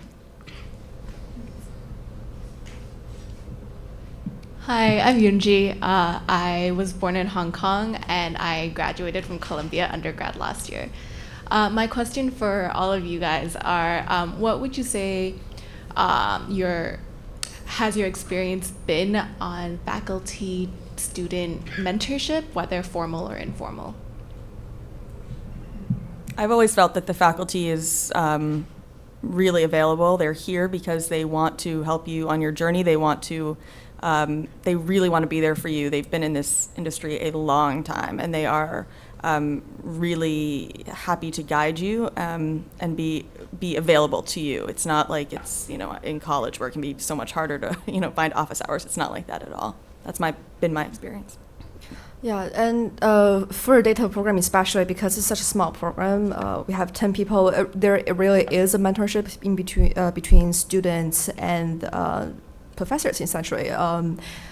And there are always labs and office hours you can go to, but even professors who you're not taking classes from, you can always stop by their office hours. Say, if I'm interested in audio or reporting with radio, I can possibly stop by Professor Ann Cooper's office, who's a legend, and ask her whatever question, ask for guidance. My general experience with faculty member here at the J School is they are passionate about journalism, and they dedicated to training next generation of journalists. So they have a lot invested in us. You don't have to be taking their classes. And especially with thesis advisor, they are especially helpful. I have professors who I took her reporting class over the summer, but still right now, if I'm out there doing reporting, if I have questions, I would text her and say, hey, I have this difficult situation and just wondering if you could give me some advice, and she's always responsive to my questions. Yeah, and I agree with all of that. And the professors are extremely accessible. They all have offices in this one building, so anyone you want to meet, you just go upstairs and you're able to talk to them pretty much. Like, I think you could find time to talk to any faculty member in the journalism school within a span of a few days, and they would make time to sit down and have a conversation with you, whether or not you're their student or you're in their area of expertise or whatever. They are extremely accessible, happy to help, and happy to answer any questions you have. They also have very long memories. And just, I think, an example that's kind of typical of the kind of relationship that you can expect to have with faculty members, with deans, but also with your fellow students once you graduate. I was in Berlin doing some recruiting and also meeting with alumni about 10 years ago, and I met with an alumni group for lunch, and the person sitting to my right said to me, I am writing a book, and Professor Friedman had been my professor, and I would really like to show him some of this. Do you think he'd remember who I am? Because it had been 15 years since he had been in Professor Friedman's class. And so I was still fairly new here, but I had been told that, yes, everybody remembered everything here. So I said, yes, of course. He'll want to see that. He'll want to be in touch with you about it. And of course, by happenstance, the first person that I ran into after I got back from Berlin in the lobby was Sam Friedman. I said, oh, Sam, so-and-so, I ran into him in Berlin, and he wants, he would like to talk to you about a book that he's writing. And Professor Friedman not only remembered who he was, he remembered his master's thesis, he remembered a whole series of talks that he had had with him as a student. I think that is pretty true of most of our faculty. You're here a very short time, but the type of work that you do here is very, very intense. And they are right there in the middle of it with you, and they will remember you. And you will go back to them later, as you progress in your careers as journalists, and they will continue to be there for you. So it's not just in the year that you're here. Yeah, that's great. Thank you very much. Hi, my name is Kiana. I'm from Virginia. I just live in New York now. My question is, I'm curious, what is something you guys wish you knew before you started the program? It could be anything from the rigor of the academic coursework to being at Columbia to something more personal. Just your thoughts on what we could take back from this that you should know. Yeah, I guess mine would be actually about the MS program, which I did 6 years ago. One thing I sort of wish I had kept in mind was I took it really, really, really seriously, which I'm glad I did. I was new to journalism. I'd never worked in journalism before, whereas some of my classmates, many of them had. But looking back, I also wish I just enjoyed a little more. Relaxed a little bit and enjoyed my classmates more and enjoyed spending time together more. I think I was stressed out. I think you should take the classes seriously and get everything you can out of it. But looking back, I just kind of wish, I wish I just chilled out a little bit and enjoyed the experience and just, that's what I want to echo that. There is a lot that this school offers, and also a lot Columbia offers, and a lot that New York City offers. And as grad students, journalism school is very tough about deadline, but no one's necessarily chasing you and asking you how many sources did you interview for this piece. So it's really up to you how hard you want to work for a class and how many events you want to attend, how hard you want to work on your master's project. So you will definitely get what you put into the effort, but then at the same time, there is a balance. We're all human beings. We need to chill out a little bit. You cannot be working 24/7. This is a marathon. It's not a sprint. So that's something that it took me a whole summer to realize that, but that's something that I wish I knew before.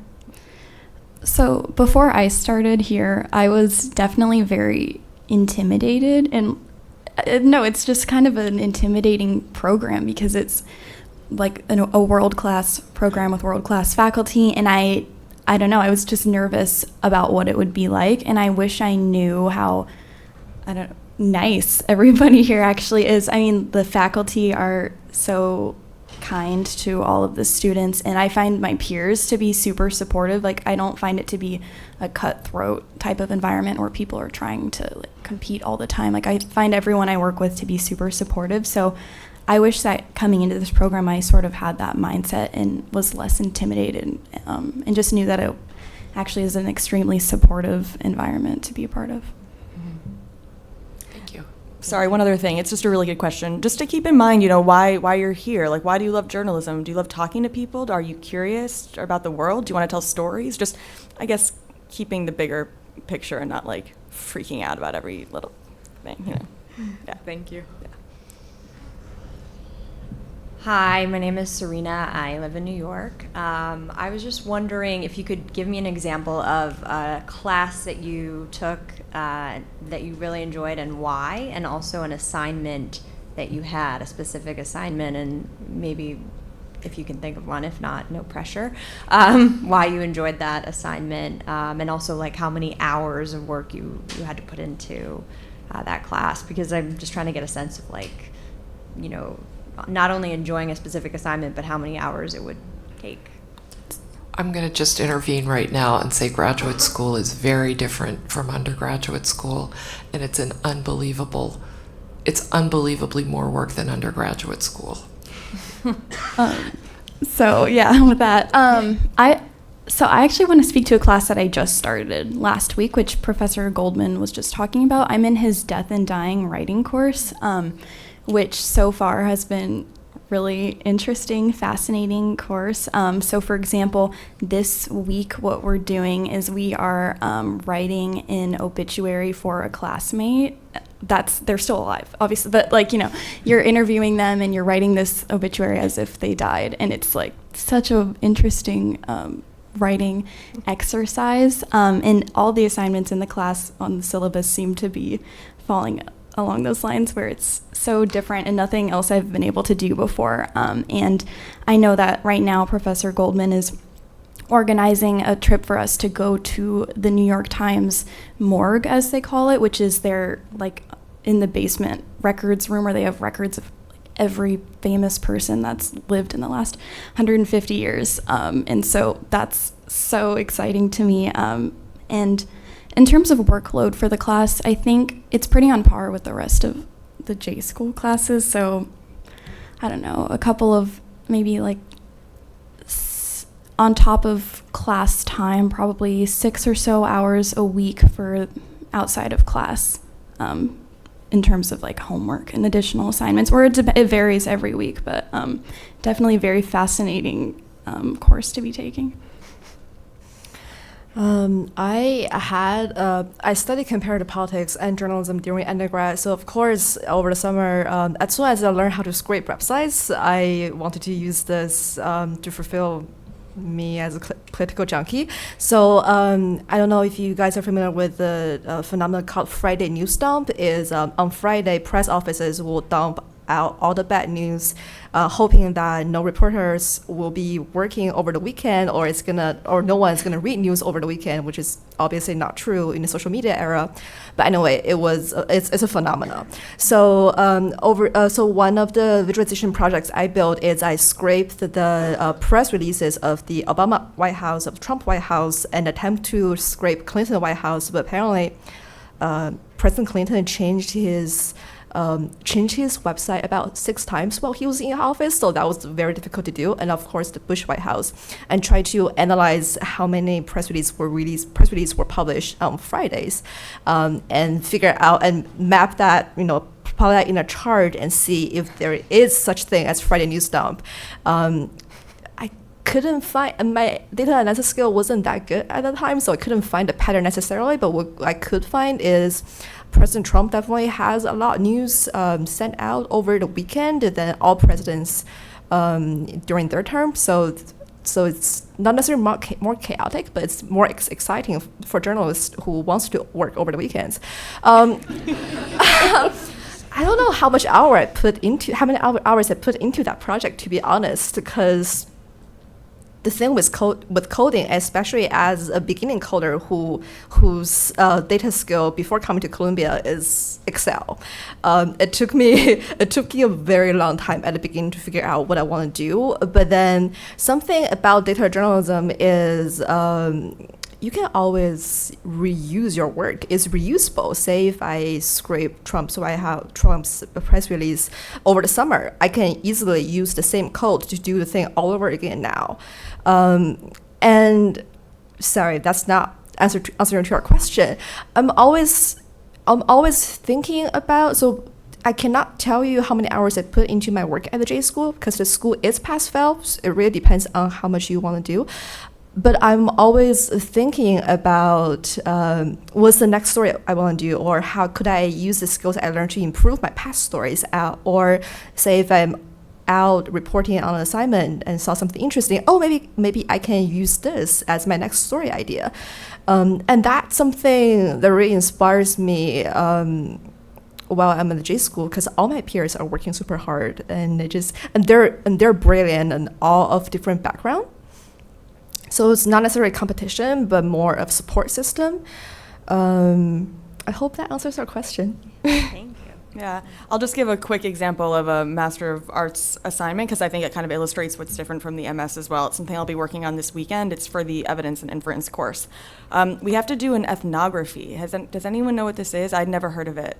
Anyone? Ethnographers are social scientists, not journalists, but they basically go to a place. In our case, we're doing a miniature one. We're going to choose a public place. I'm going to go to the arraignment court downtown, which is open all the time because they are arraigning people all the time. Or you could do a park. You could do anywhere. And you sit and you observe, and it's different from journalism. We go right in and we're asking people questions, and it's not like that at all. It's gathering information and asking, okay, what is this setting? How is it set up so that for a specific type of interaction? Like, look at this room right now. If we were doing like an ethnography of this room, we'd see that all these chairs are facing this way and these chairs are facing this way, and we're talking at you. That's a specific type of interaction. Like, what are the unspoken rules that govern this place? And we're going to write, a full ethnography, and it's not a journalistic work. You're not talking to anybody. You're observing. So that's just a type of assignment that I think would, is different from the MS. Thank you. And Thank you. to Tess's point, there's a really amazing documentary called Obit. I don't know if anyone's We seen had it, to watch but it. Yeah, we had to watch it's it one of for my class. favorite documentaries. It was great. Yeah. And it's free if you have Amazon Prime, so check it out. Hi, my name is Sanya. I'm from Bangkok, Thailand, and I study journalism at Syracuse University. I had a question. I guess it's kind of a more personal question, but has there ever been a time here, like while you were at Columbia, where you just felt super overwhelmed and like super stressed out for whatever reason, and how did you get past it, and also what did you learn from it? No, never stressed out. So relaxed every day. I don't know. Yeah, what? I can think of some specific examples in my so we Just choose please just one, because we've got to I'll move. just do one. Yeah. So the reporting class that we take at the very start, if you're in full-time MS, is pretty intense. And so I had moments in that where I just couldn't find sources or interviews, and I was like, I'm going to fail out of this program. I'm going to fail out of Columbia. And so I don't really know how. It's just the magic of journalism where you can pull those things together in the last minute, and luckily with this program, you get to give 100% of your energy to journalism and to what you're doing. So just really pounding the pavement and being able to figure that out. I think the reporting class has been the time where I've had those overwhelming moments. I see journalism as a field where you can do every single thing right, but still not get the desirable outcome. I can get a data set, do everything I can do to analyze it, and there's not a story. I can do all the research, reaching out to all these people, but no one's going to get back to me for this article. And I can't name one moment because the job is a struggle, but in a good way. It pushes you to be better, to learn from your experience. And again, this is a very supportive environment, which surprised me. And there are always people you can reach out to. There are always people you can go to. The faculty member, almost all have been journalists before, so they understand exactly what you were going through. So they have a greater appreciation. So every day is stressful. Every day is a struggle, but I don't think it's any different from what you would experience in the field of journalism after graduation. Yeah, just real quick, I'll add that the master's project is an undertaking, absolutely, and for a lot of people, it's the first time they'll be pulling together something of that length, and so reporting little by little, throughout the 8 months, and then pulling together something can be stressful, and I think working on it as you go and not leaving it to the last minute, because it's quite a piece of journalism, and you want to be proud of it, and you want to hopefully publish it. So yeah, that was stressful. Thank you. Yeah. Hi, I'm Melody. I'm from Hong Kong, and I study journalism in undergrads level. And I just have a question about the data program. I wonder what kind of data are you guys looking into? Like, is it like an economics or political that, like, you add supplement in the news report, or you guys are looking into the industry of media, like how it impacts the society or the news distribution channel, like that? All kinds of data. So before coming to Columbia, I'm always under the impression that data is something that's brand new, that is, that no one knows how to use. But the fact is, journalists have always used data as a tool of reporting. It's just nowadays, almost all type of information are stored in data sets. They are available online. They are in electric format that you can use, that for journalists is much more effective to analyze it and to find stories through it. So I don't think there is a type of data the journalism trains you, the J school trains you how to use, but rather it's teaching you the methods that data journalists use. So I say this all the time, I'm not expecting to learn every single program language that I will need as a data journalist in the future, but the J school is teaching me how to think. So say if I have a story idea about Friday News Dump, for example, what tools would I need? And then the journalism taught me how to learn these tools, because it's very project oriented. So, I mean, there are definitely people who are, for example, at Columbia Journalism Review, who are doing great work analyzing the distribution side of media, who are looking into media itself. But I always see data as just another thing in a journalist's toolbox. And do you need to have a strong sense of maths to get into it? No. Oh. I didn't take any math course or Oh, computer it's not science course whatsoever during undergrad. I mean, granted, I grew up in China. People always think Chinese are good at math. That may or may not be true, but it wasn't necessarily true in my case. This magical thing about data journalism program is coming in, you don't need to be a fantastic computer scientist or anyone who has experience in journalism necessarily.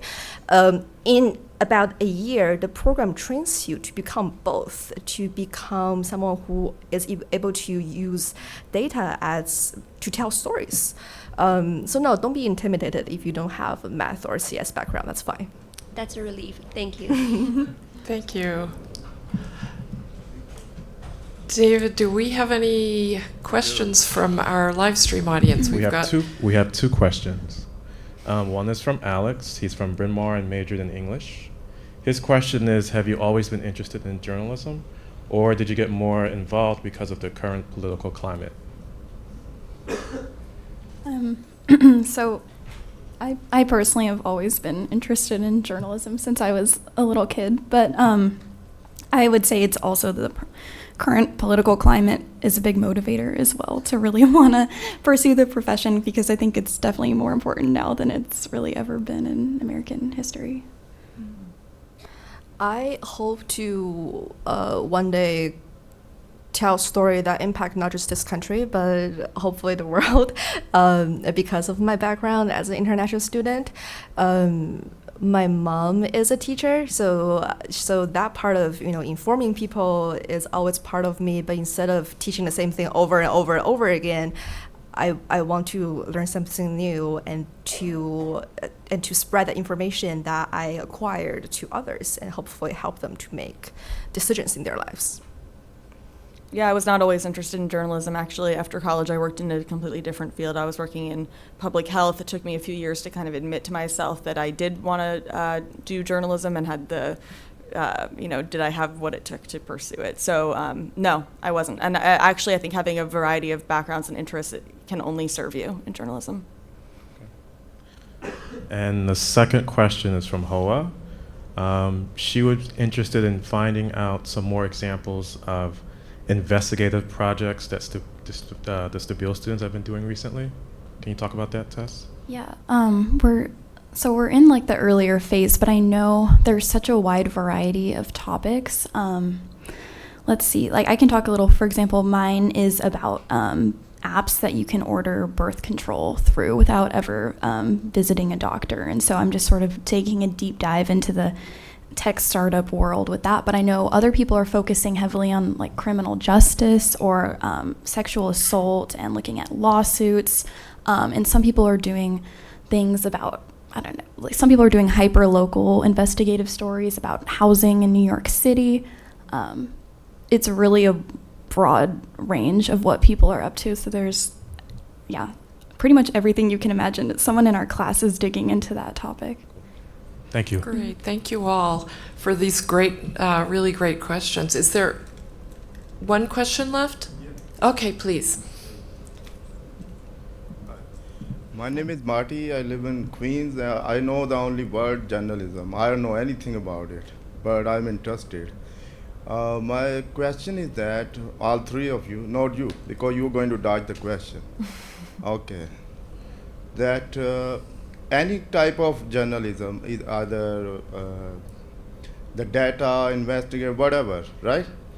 When you write or talk or on the air or whatever, if anything you are reporting go against your belief or opinion or your feeling, whatever, what you do then? That's a great question. Wow. Yeah. I think you should always be guided by your own ethical code. If you're ever doing something or in a situation you're not comfortable with, you should always, you can be a human first and a journalist second. I think that's absolutely fine. In terms of opinion, it really depends on what kind of journalism you're pursuing, but for the most part, if you're just pursuing, a journalistic story and trying to get at the truth of something, your own opinion really, I don't know that it necessarily should play a role other than informing the way you maybe approach the situation, but still being open to whatever truth you may discover, whatever outcome you may discover. But in terms of your own morals, your own ethical code, your own values, that you should listen to that. I know a lot of journalists who have been in lots of situations they were uncomfortable with, whether it was on a personal level or on a journalistic level, where they said, my editor's asking me to do something I really don't feel right about. Don't do it. Don't do it. Resigning? Hmm? Nothing. Yeah. Okay. I think we all have lenses that we look through. I am a single child from women from China who come to U.S. to study, so there are things in my experience that shapes the way I look at the world. Yes, of course, and I don't lie about it. I don't hide that. What I do think I owe to my readers and to my viewers is to talk to you as many people from as many perspectives as possible. Try to pull me out of the story. And that is not easy. But I think that's the least we can do. Yeah, I think similarly, the reporter is not the story, so we all have our lenses and all of that, and it's like you have to find a way to sort of just get to the truth and not let your opinion seep into the reporting that you're trying to do. There's definitely a balance there, but opinion shouldn't be guiding what stories you're going after. It can be religious belief too. What? Beliefs? Religious belief, yeah. Oh, religious beliefs? Yeah. Then you will go against it. Yeah, I think those are questions actually that we spend a lot of time discussing in the ethics classes because they are important questions, and we have students from all over the country and all over the world in our classes, and people come from countries where journalism is practiced differently from how it's practiced here in the United States and from what we teach here at the journalism school. And so those kinds of questions are very important. And I'm looking now at the clock, and I want to bring Gina Bubian up to talk with all of you. So Laura, Weihua, and Tess, thank you very, very much. This was great. Thank you. Thanks for all your great questions. Yeah, good luck, everyone.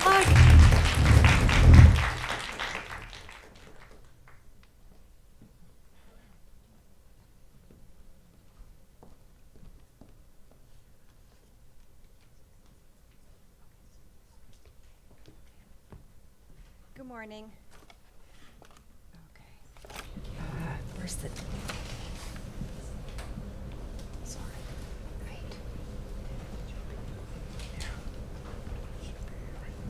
Yeah.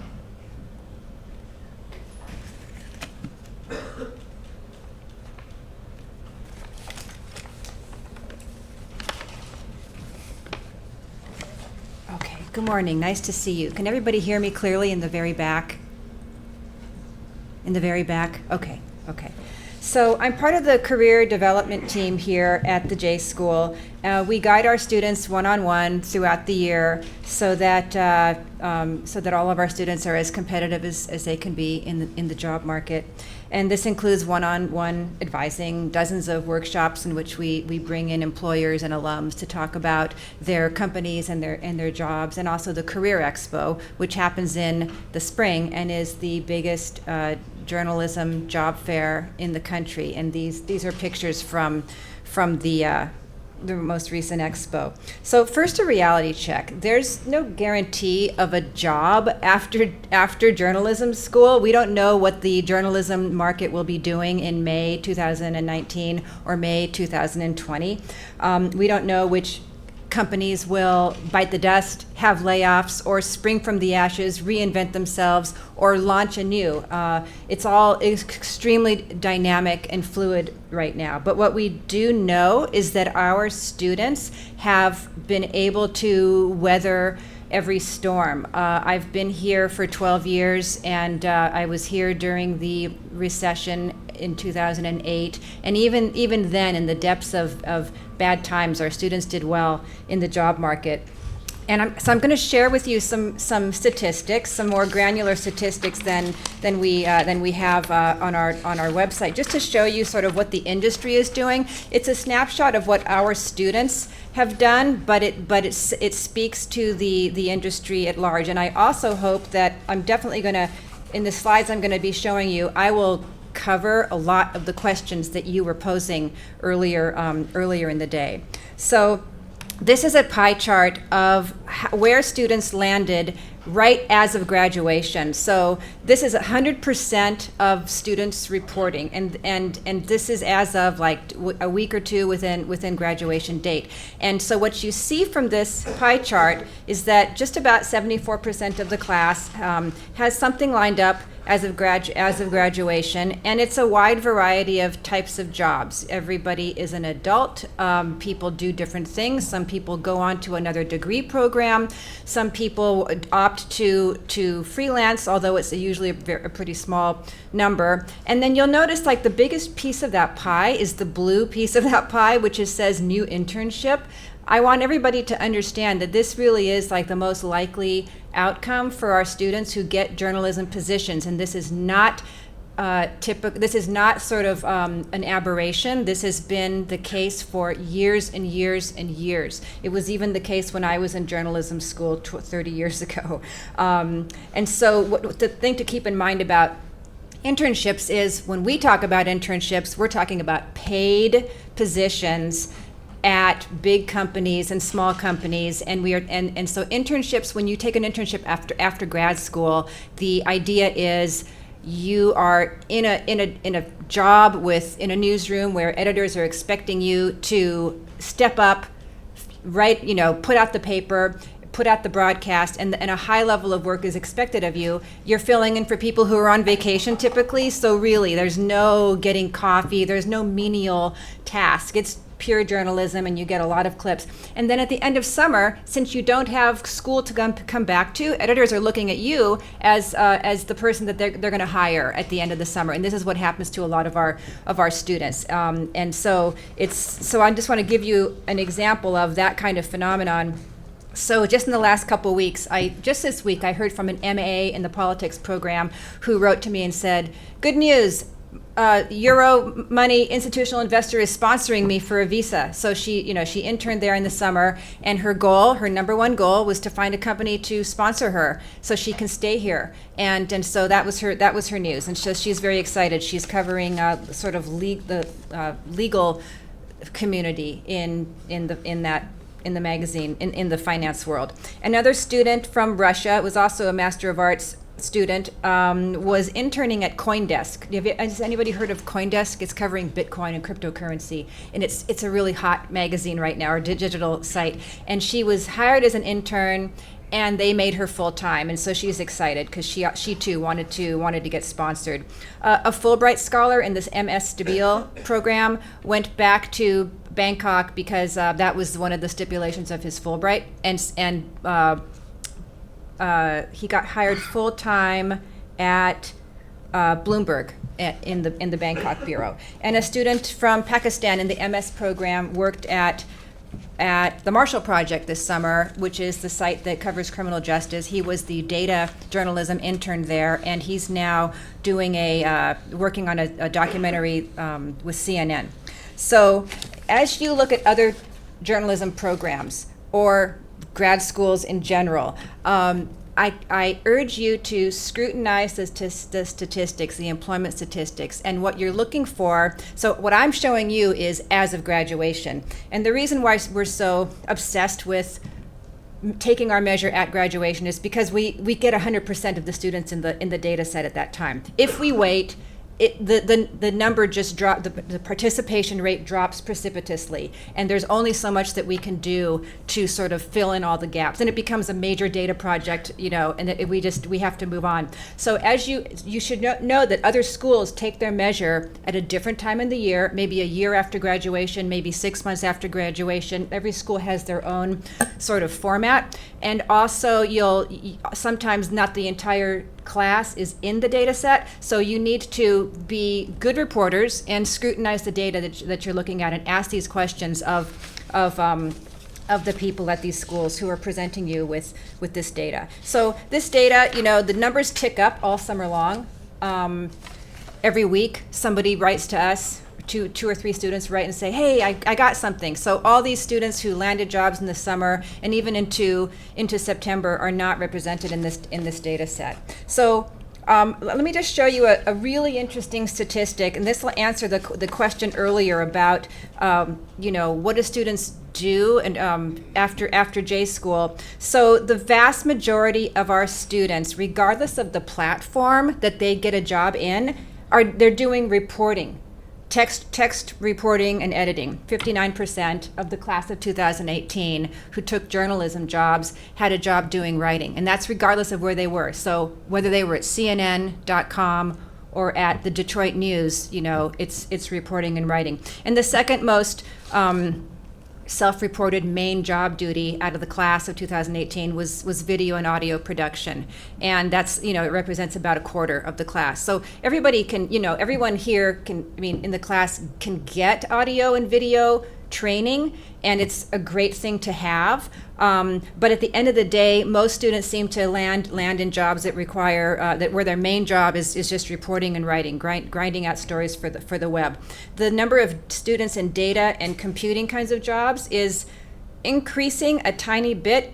We expect that number, the 7% number, to go up this coming year, just because there are more students in these programs. Who here is interested in on-air reporting? Okay, so that number, it says 2%. It's a small number. The reason for that, we have plenty of students on the air throughout the country doing local reporting. The reason why it's a small number is because this field is one that doesn't have sort of a robust internship and fellowship tradition. So our students who get jobs in on-air reporting are typically looking full throttle for that first job after they finish school, because they need sort of all of June and May and June to get their reel together and send it out to all the jobs that are open across the country. So we do have lots of students who get on-air jobs, but typically they're landing in those jobs basically in June and July. So that's why that's a sort of an artificially small number. This is a chart that shows you how these jobs divide up by platform. And this is interesting because, so the yellow line at the top are the digital only positions. And it's very intuitive, right? We all know that digital only jobs have been sort of on the increase. And so what this represents is it's about 33% of the class who got journalism jobs landed at a digital-only publication. The red and the orange lines below that's the newspaper and broadcast plus their online staff lines. And you'll notice that those two lines really leap around. The range they just sort of like trade places. It's sort of an erratic kind of pattern there.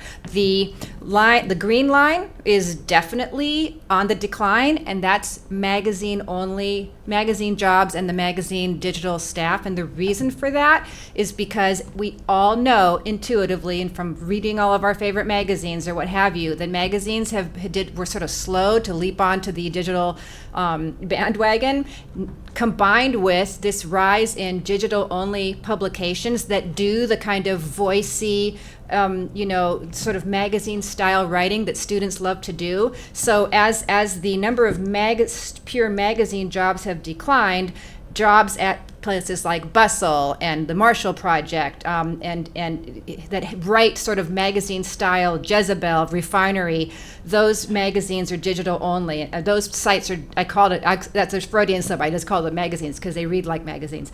So that's what's going on there. So another way to look at this chart is that 80% of the jobs in journalism were either in digital-only broadcast and newspapers out of the last class that graduated. And you'll see, it's like one of the things I love about this chart is how erratic, nevertheless stable over time, the newspaper line has stayed. That's the orange line, and I like it because it goes against the popular dogma that newspapers are dying, etc. Here at the J School, since 2010, plenty of students have landed in newspapers and their online staff. The bottom line, which is the brown line, I guess it's sort of brown, that's the wire service trajectory, and our students love wire services. We're talking about AFP, Agence France Presse, Bloomberg, Wall Street Journal, the AP. I think I'm leaving something out, but these are the wire services that have bureaus all over the world. They are traditionally, or sort of, they're business wires, and they do a lot of breaking news. AFP and Reuters and AP do a lot of breaking news, but they also do a lot of business and economics and financial reporting. And so our students love to get jobs like that if they want to be foreign correspondents. But if you want to be a foreign correspondent, our advice to you early in your time at the J School would be embrace business journalism, because these are the companies that have all the bureaus all over the world. It used to be that the Christian Science Monitor and the Boston Globe, it's an old story. They all had, foreign bureaus all over the world. But now, it's Bloomberg, Reuters, AP, AFP. So I just want you to realize, as you look at these charts, these are the platforms where students are landing, and these are the jobs that students are, like the main job duties. This is what I'm talking about, about most of the students doing writing, even though, a good, 2/3 of the students who go into journalism are in either broadcast companies or digital-only companies. Okay. So you should have in your list of handouts the list of the companies that hired students from the class of 2018. It's about 100 companies, but what I like to show you here is the brand of the school, the training of the school, the quality of the students, and the quality of the training that you get is such that companies really like to hire J School grads from this school. And to the extent that 7 people went to Reuters as of graduation. And that's what this is showing. 6 people went to the Miami Herald's internship program, and 6 people went to NPR, whether that was an NPR in Washington or NPR Planet Money or NPR other stations. Bloomberg hired numerous people. They have a very rigorous search process and interview process, and 6 people landed at Bloomberg, 4 at BBC, CNN. At the end of summer, I went and sort of looked at the CNN situation, and CNN had hired like 4 additional people from the class of 2008 by the end of summer. So again, this is as of graduation, okay? Lots of extra people get hired as the summer goes on. So do your research on LinkedIn. If you have a dream publication, you should be on LinkedIn and searching that publication and seeing where they went to grad school, if they did go to grad school, or if they didn't go to grad school. I just did a quick little search of some of the big companies that our students really like to apply to, and I basically had to stop counting.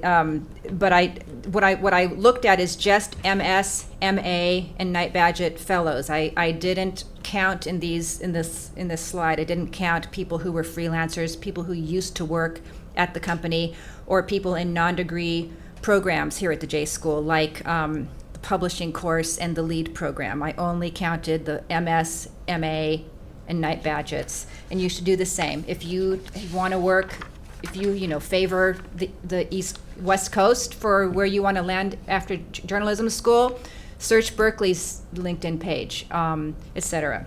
So now I just want to show you I love doing this.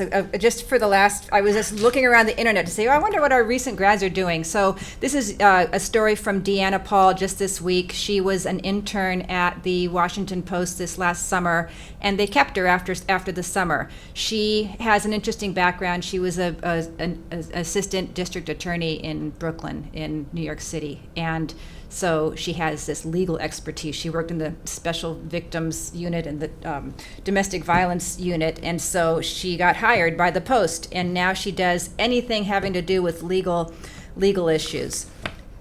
This was a story from an MA business student who went to Tufts undergrad, had some internships, and then came here. And she, the reason why I pulled the story itself is, not like earth-shattering. However, I wanted to show it to you because she got hired full-time after the internship at the Journal.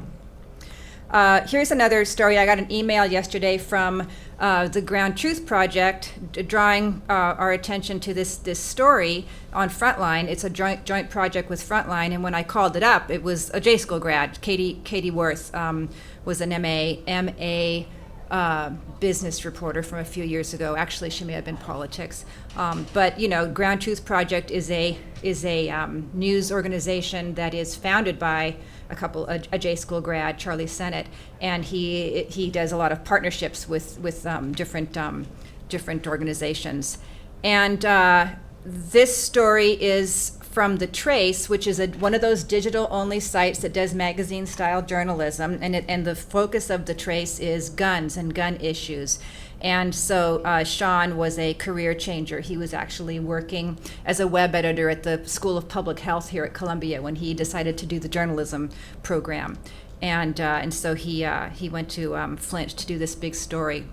And then something a little lighter. This was a student from last year's class, Aisha Hassan, who was from Malaysia, I believe, and she got hired by Quartz and was also sponsored after the end of summer to stay at Quartz. This I was really excited about. The Polk Award is a really prestigious award for young journalists or starting out journalists, and the Polk awarded all 3 immigration reporting prizes to students from the journalism school. And Antonia was class of 2016, and Joseph Flaherty was class of 2017, and they teamed up to do that story, which went viral on the Motel 6s in Phoenix, calling ICE every time Mexican travelers checked into the hotel. It was a big story. So they won the Polk Award for that. And this was from the Phoenix New Times website, but the last sentence is referring to Maria Perez at the Naples Daily News, who also shared in that same prize, and she's also a graduate of the school.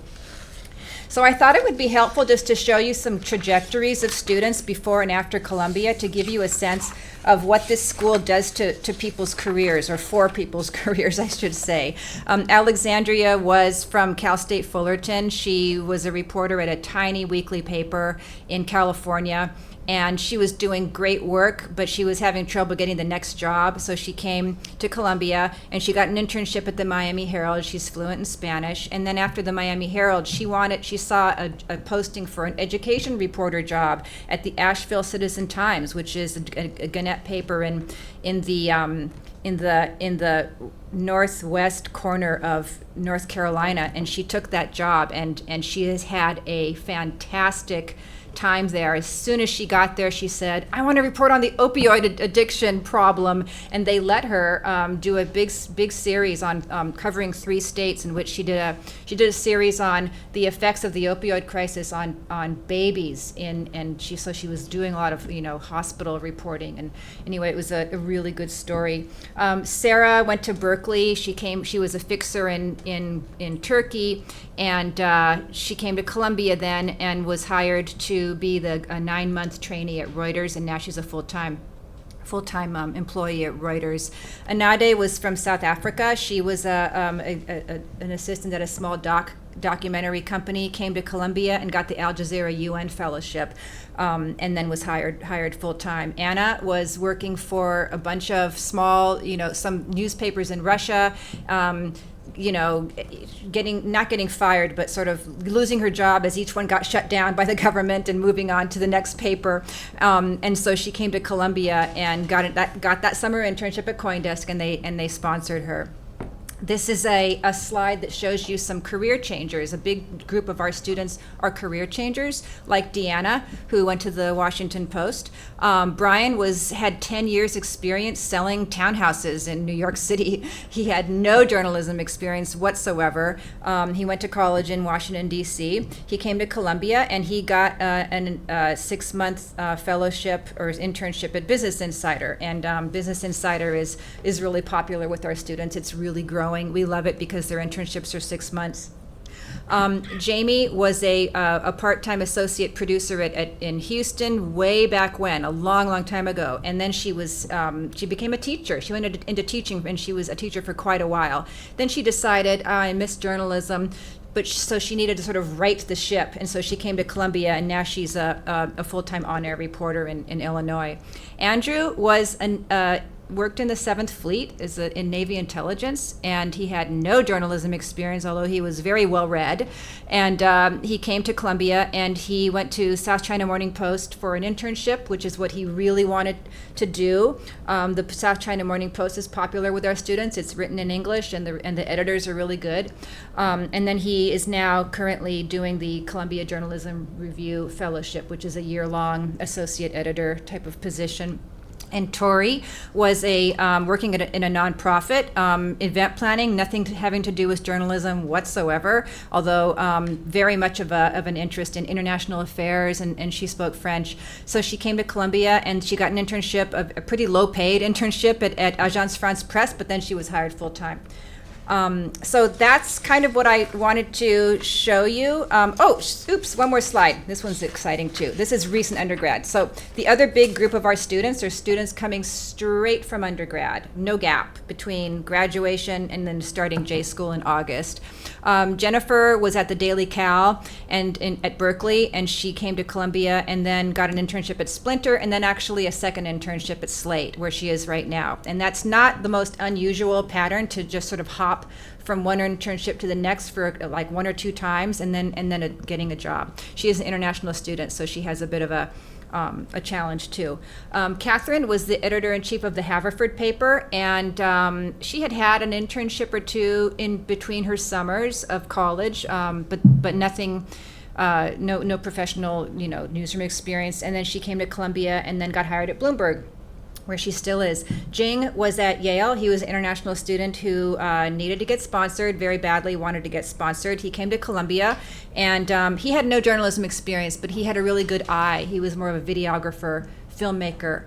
And he came to Columbia and then got the video internship at Agence France Presse, which has a small bureau in New York City.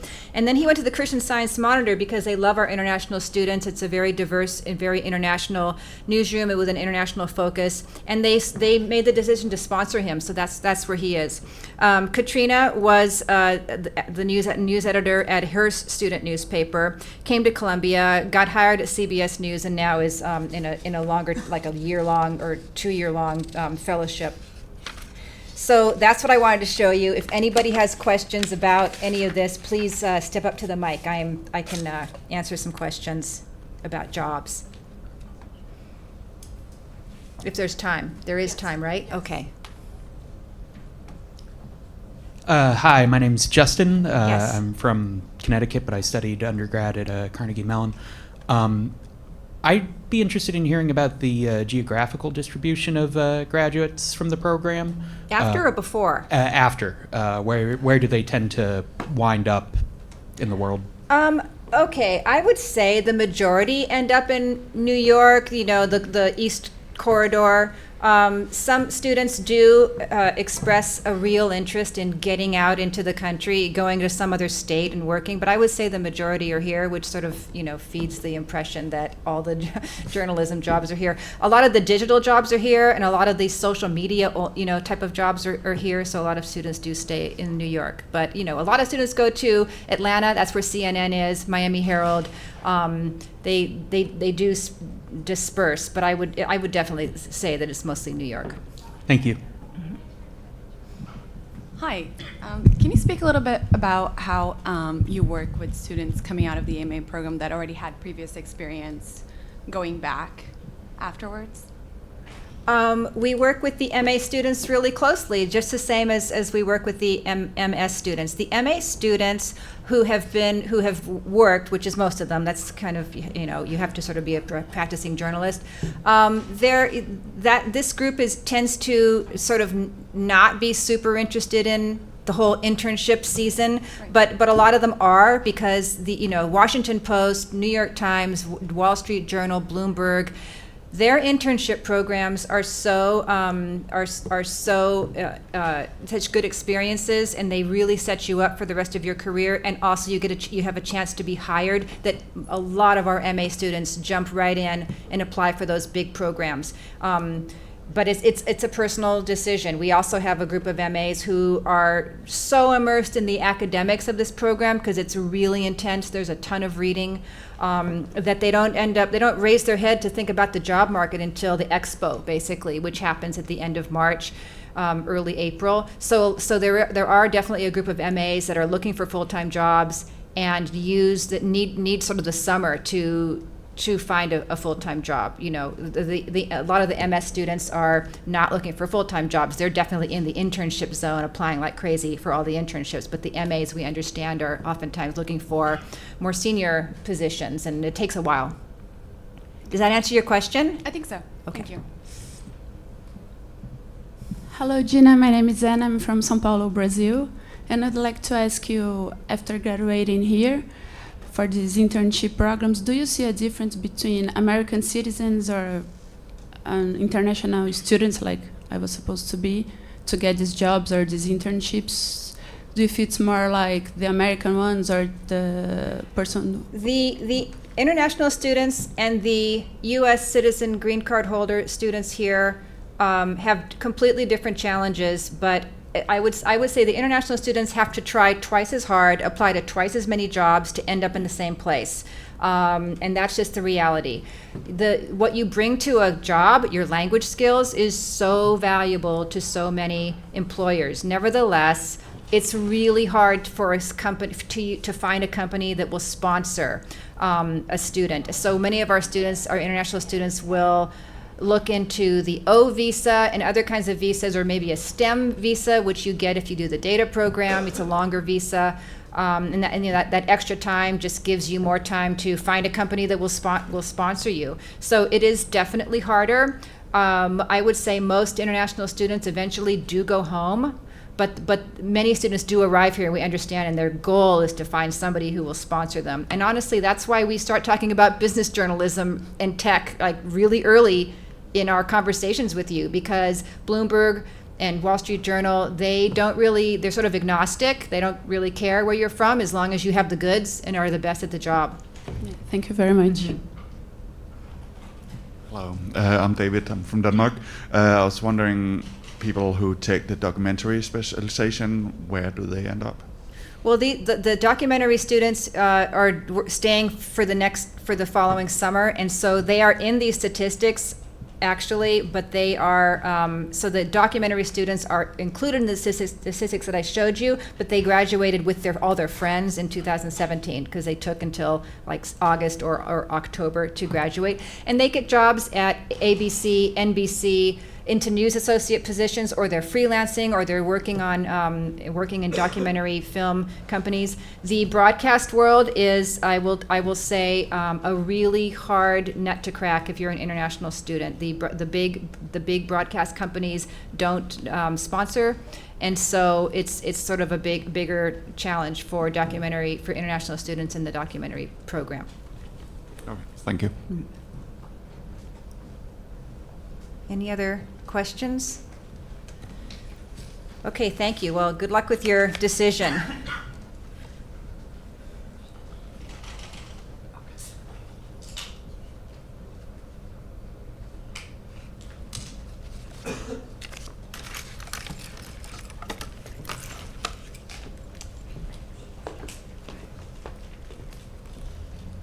Thank you very, very much, Gina. I want to introduce Edwin Isaac, who is going to come up now and talk about financial aid and scholarships. He'll be running through that fairly quickly, and then I'll jump in and talk very briefly about applications, admissions applications, and that sort of thing, because we're running behind here, which I apologize for. I also just wanted to let those of you who are interested in video, documentary, and that sort of thing know that our colleague who is running the live stream upstairs right now has volunteered for anybody who would like to see our new black box studio that we've just opened up on the 5th floor. He will be glad to give you a tour of that studio and the control room that's right next to it so that you can see it. So if any of you are interested in that, we'll be meeting Jim in the back of the room here after Edwin and I speak. And also, is there anybody here who's interested in the MA Arts program? Do I have? Because David Haydu, who is one of the faculty members who runs that program, is actually here upstairs today, and he stopped in and said that he would be happy to chat with you afterwards. So you can just let me know, and one of us will take you up or guide you to his office. Edwin. Great. Thank you, Christine. So we'll get you out of here in about 10, 15 minutes. I'm going to talk about financial aid and scholarship, but first, what is that financial aid and scholarship going to pay for? So let's talk about the cost first, which is might not be the most interesting thing to talk about. The Master of Science program right now, as far as the direct cost is what the university is going to charge you for the tuition, the fees, the medical insurance, and whatnot. That's about $75,000 for the MA program, and for the PhDs, you're looking at about $70,000 for just tuition and fees. Part-timers, you're about $45,000 for the next academic year. And then for our data program, which is a full 12-month, you're looking at about $105,000. So you can expect about 4 to 5% increase in tuition and fees for the following academic year, for 19-20 academic year. As long as I've been here, that's been pretty consistent. So you can rely on that happening again. Now there's also your living expenses. We average about $3,500 per month for your living expenses. But that's you're choosing how you want to live while you're in New York. You can, as our assistant dean likes to say, you can live like a college student or not. So you can go to Broadway every day for lunch and dinner, and go to Starbucks for multiple coffees, or you can get your own coffee machine and make your own sandwiches and whatnot, and you can have some money in your pocket left over. All right, so if you have any questions about more specific numbers, I'll have those obviously as we get closer to your enrollment. We usually finalize that around early summer. We should know the tuition rate probably by middle spring. All right. And now for the financial aid, so we have a good amount of scholarships that we offer. About 80% of our students who apply for scholarship receive some form of award, and that's across all programs that you could apply for. Our median scholarship is about $30,000 for our Master of Science students, about $40,000 for our MA students, and for our dual degree with computer science and our data programs, those vary as well. The data program is about $50,000, whereas the dual degree is close to $40,000 as well. So that's something to think about when you're thinking about how much scholarship you could potentially receive. Obviously, that's the median, so you could receive much more, or you could receive much less.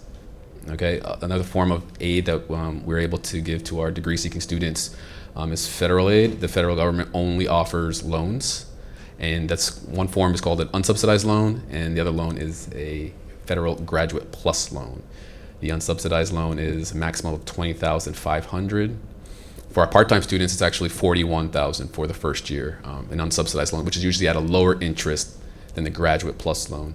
The graduate plus loan, you can receive up to your entire cost of attendance to help you assist with paying for your cost of attendance. And then lastly, we also have, we have a database of outside scholarships. Obviously, you can go ahead and do your own research, look for outside scholarships as well. We've had students who've been fully funded with outside scholarships. You have to take the time to do your own research, to keep applying. It's tedious, but the money is out there. Look at your, local charter banks from your hometowns, other institutions, maybe the school that you graduated from, they might offer you some assistance for graduate school as well. That's a real quick snapshot of how that's worked. There's a financial aid application which becomes available in December. It's separate from the admissions application. Please keep that in mind. It's separate. You have to apply for the scholarships directly. There's a specific application for that. That is due February 1st. You receive your admissions decision and your scholarship package at the same time. But if you don't apply for scholarship, if you don't complete the application by the deadline, you won't receive scholarship later. Don't call asking for us to give you money, because we've sent out all the money that we had. That's what we do. You complete the application and then we award all the money that we have. So please complete the scholarship application. There's lots of money that we want to give out to you guys. We know it's a hefty bill that you're going to be receiving, and we want to be able to assist you as much as possible, but you have to complete the application. And hit the submit button. All right, I know some people might feel that if you apply for scholarship that we may not admit you, as if you're thinking, well, we don't want to give out our money. We want to give out our money. Please apply for the scholarship, okay? Any questions about the financial side at all? Go for it. Sorry, just a detail. You said that the scholarship application becomes available in December? Yes, early December, and it's due by February 1st. And that appears in the application portal with all the other stuff? Yes. On the list? Yes. Mm-hmm. Okay, if you want, you can email me and I can send you out the link that leads you to our database of outside scholarships. You want to make sure you go through that. Obviously, those organizations, their calendar doesn't necessarily align with our admission calendar, so they could have deadlines upcoming, which could help you for the upcoming academic year. Okay? Yeah. Yeah, I have a question. I'm from the Netherlands, and are there any specific scholarships for international students? All of our scholarship. Oh, she said she's from the Netherlands, and she was asking if there are scholarships for international students. So our scholarship, our institutional aid, is for everyone. It doesn't matter if you are an international student or a citizen. So we look at everybody the same. Now there's some funds, specific funds that we have that may want somebody who is an international student, or maybe a domestic student who wants to go into international broadcasting and whatnot. We have a variety of different funds from different donors, but everyone is eligible for our institutional aid. Anyone else? Okay.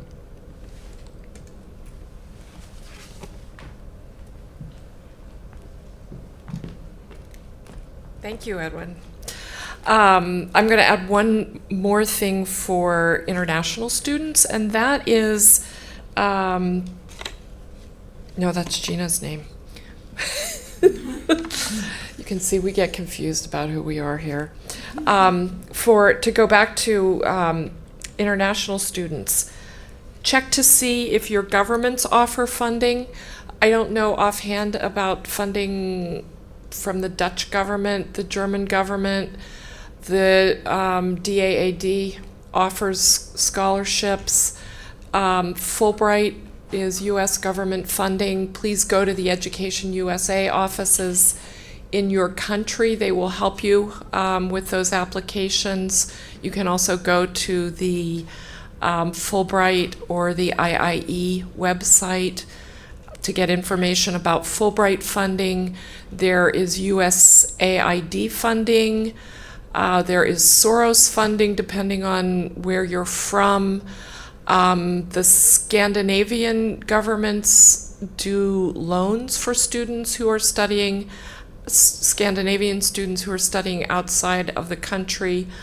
The government of Ontario in Canada also has a loan program for students studying outside the country.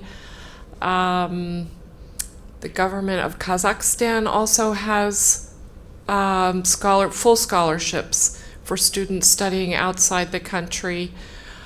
Brazil, Anna, where are you? Yes, my people here from Brazil today. You can look at Fulbright funding.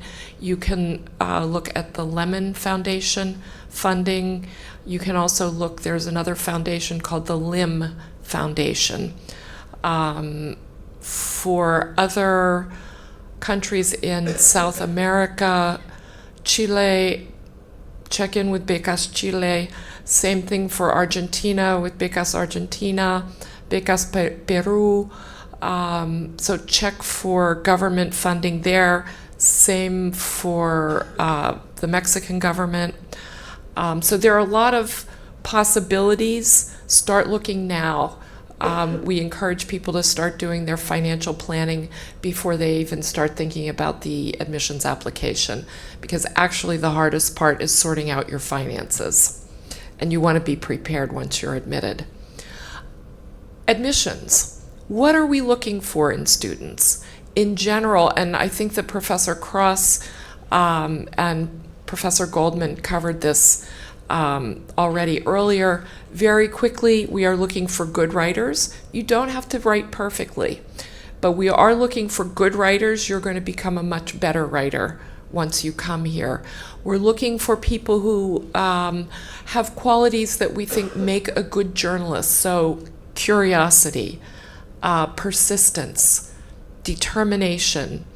There are a lot of people who don't want you to get the story, so that's why the persistence and determination. People who love storytelling. What you're doing is telling stories about people, about human beings, about life. And so we're looking for people who like doing that. People who like talking to other people. Journalism is not necessarily the best career if you don't want to talk to anybody. Because you do have to go out on the street, you have to introduce yourselves to people you never laid eyes on, you have to find fixers to help you talk with people who don't speak any language that you speak. And then I think you've already gleaned from what you've heard here, we are looking for people who are absolutely passionate about journalism. Columbia is one of 3 freestanding graduate schools of journalism in the United States. Columbia, CUNY, and Berkeley. The only thing we do is journalism. We don't do communications, PR, media, anything like that. You have to want to be a journalist if you want to come here. And think about that, because when you do your essays that are part of the application, the journalism, there are 2 and sometimes 3 essays. One is autobiographical, one is about your interest in journalism and why you want to come to journalism school, why you want to come to Columbia. When you're applying for graduate school in journalism, you want to have decided already that you want to be a journalist. We have people who I know are thinking about law school, journalism school, international and public affairs, strategic communications, which is offered over at the School of Professional Studies here at Columbia. To apply to journalism school, what we want to know is that you want to be a journalist, not that you're thinking about it. You know. That's just a helpful hint. The third essay that you would write as part of your applications, if you're going to do a specialization, either in the MS, so investigative or documentary, or in the MA, arts and culture, politics, business, science, or if you're applying to the MS program in data journalism, you'll be writing an essay about why data journalism. You're going to be submitting a resume. You're going to be submitting 3 letters of reference. You'll be submitting transcripts from every single university that you ever set foot in. I'm going to say that again. You'll submit transcripts from every single university that you ever set foot in. If you only took 2 classes, yes, I want the transcript. If you spent only 1 semester there, yes, I want the transcript. Everything. If the transcripts are in a language that is not English, have them translated. We're looking for verbatim translations. All of this information is on the website and in the application instructions, so don't worry if you don't remember all of it. We also ask for writing samples. We ask for 3 samples, actually, of journalistic work that you have done. You can also submit audio and video samples. If you submit an audio or a video sample, it should be work that only you have done. So you wrote the script, you took care of the whole thing. You took care of the whole thing, and we want the script to accompany the video or audio sample. We want to see what your writing is like. For those who are applying to the MS program, we also give a 90-minute writing test. It's broken into 3 30-minute sections. There's nobody timing it. You're timing yourself. So if you take longer in one section than in another, nobody's going to jump down your throat or cut you off. But you have to think about the timing. The questions are on what's going on, public events, journalistic kinds of things. If you look, there is still a test from about 2003 that's floating around on the internet that has maps on it, and it asks you who the 9 Supreme Court justices are. Forget that test. We haven't given that test in at least 15 years, and we're not going to be giving it again. What we're interested in is your writing. We assume that what you give for your essays and your writing samples will have been edited. Somebody else will have looked at it and said, change this, try that, think about doing it this way. The writing test for the MS students is you when you sit down at the computer. It is a proctored test. You can take it at any time, anywhere, any day. You just have to register for it, and then you take it at the appointed time. For the master's programs, we do not require the GRE. We do not want to see the GRE.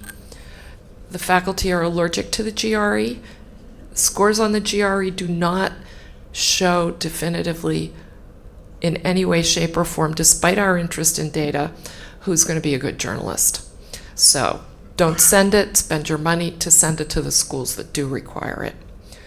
The PhD program does require the GRE, and if you apply to any of the dual degree programs, check to see what the other school requires.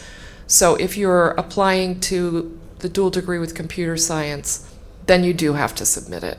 The law school, the LSAT, the business school will take either the GMAT or the GRE. And the graduate school, the program in religion, they want the GRE. But for those dual degree programs, you're applying separately to each school, so just follow the application instructions for each school. Have I left anything out for application instructions? I think that's it.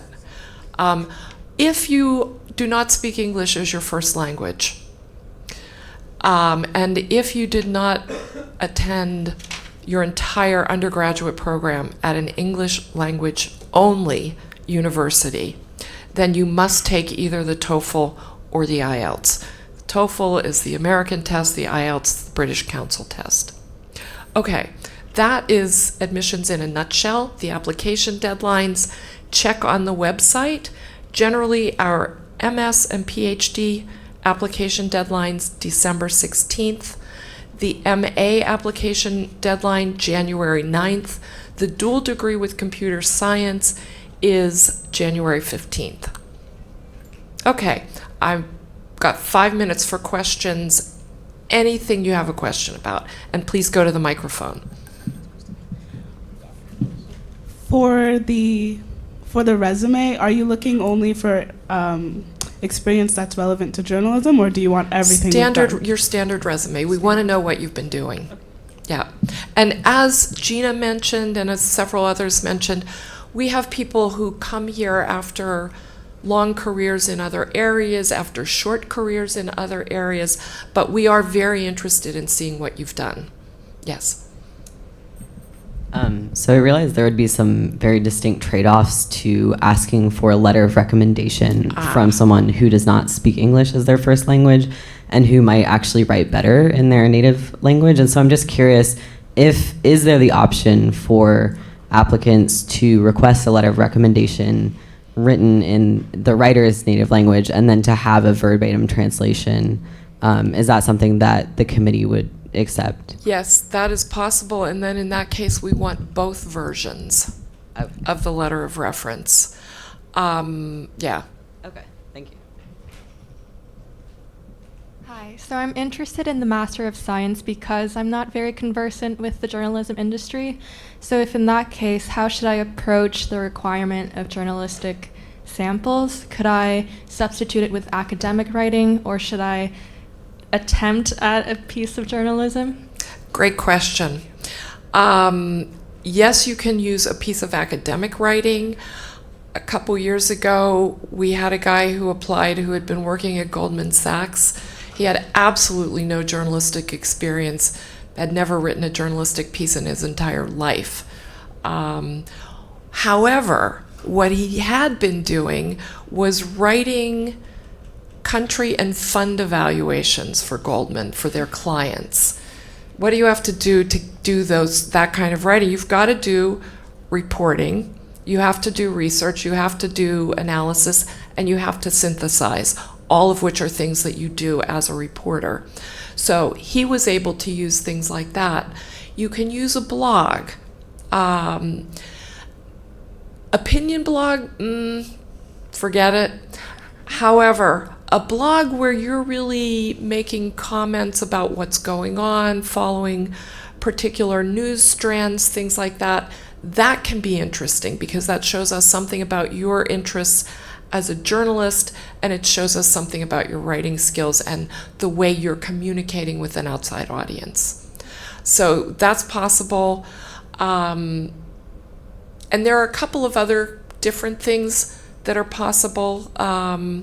We are looking for journalistic samples if possible.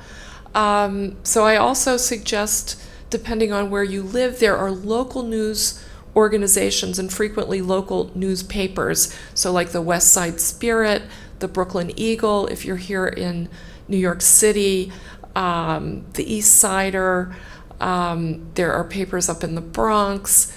They need writers. Just pull up alternative news weeklies in whichever community that you happen to live in. And I'm speaking now about the United States. Pitch them some stories. Look up online how do you pitch a news story. Look at some books. You can take a look. There's a book called On Writing Well by William Zinsser. Take a look at that.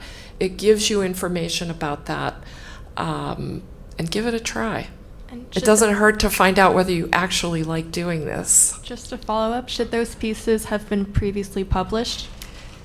It's great if they have been, but it's not necessary. Thank you. And I will just let you all know, too, that the readers, because they're journalists, and because it's also the professional admission staff who are reading, we do go and fact check.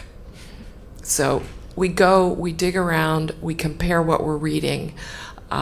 So guard against any plagiarism impulses in your application. And I say that because plagiarism will get you thrown out of journalism school. It will get you thrown out of graduate school. So you want to resist anything like that. Yes.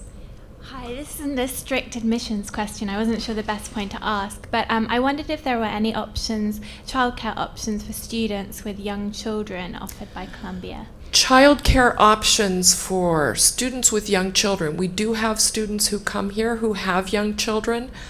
Barnard College, which is right across the street, has a babysitting organization. You can call and get babysitters who've been tested and trained and know what they're doing.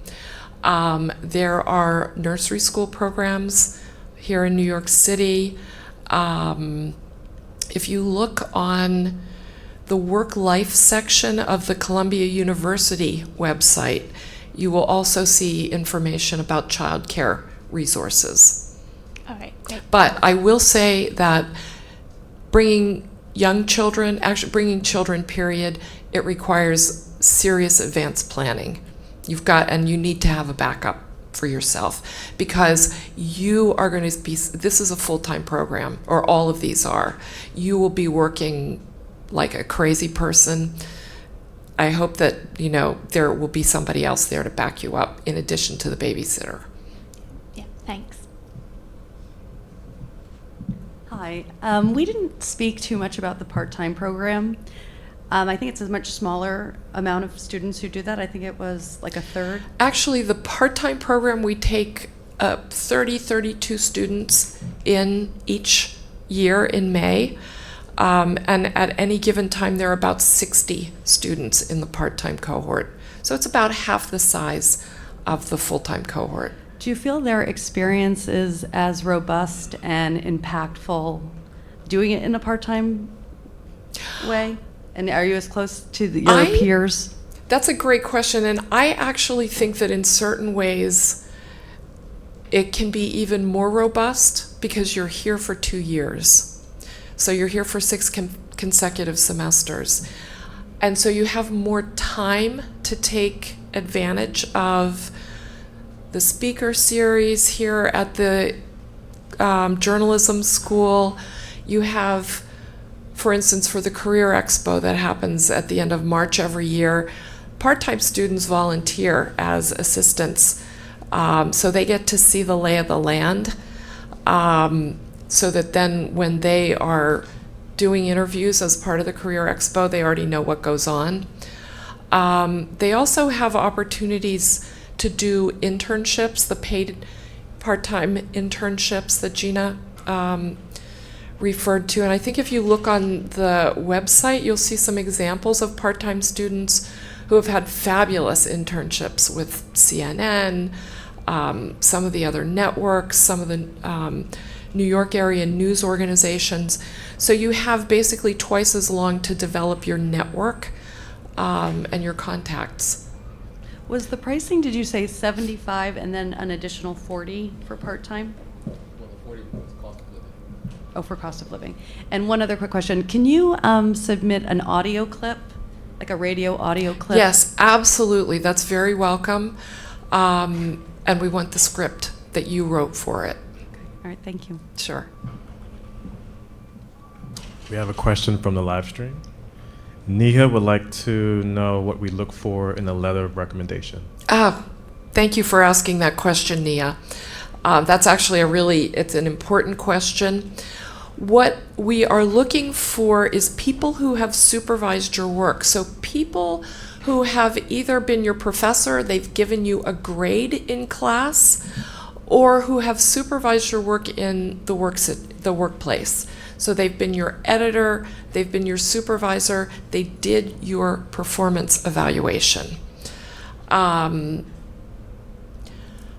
It can also be, it should be somebody who knows you well and can really comment on your ability, on your interest in journalism, on your ability to do good work in journalism graduate school, and on what they think your ability is to succeed professionally as a journalist. So we're looking for their evaluation of the qualities that you have that will contribute to your success as a journalist. Okay, it should not be the coworker who sits in the chair next to you at work. It should not be your parents or your grandparents. It should not be your best friend. It should not be your father's colleague who has known you since you were born. Those are all considered to be biased evaluators. Even though, of course, I think I've seen 3 bad references in 30 years in working in admissions. But we're looking for the people who have supervised your work and evaluated it directly. Any other questions? You all have been absolutely wonderful to hang on with us. Thank you very, very much. I think that it's almost time for the sun to come out, so I invite you to take a walk around the campus and wish you a very good day for the rest of this Saturday and also for the weekend. And we will be, Edwin and David and I will be here to take individual questions. Jim will be down in just a few minutes for anybody who would like to go up to see the new studio and to hear about the different kinds of work that we can do there. Thank you.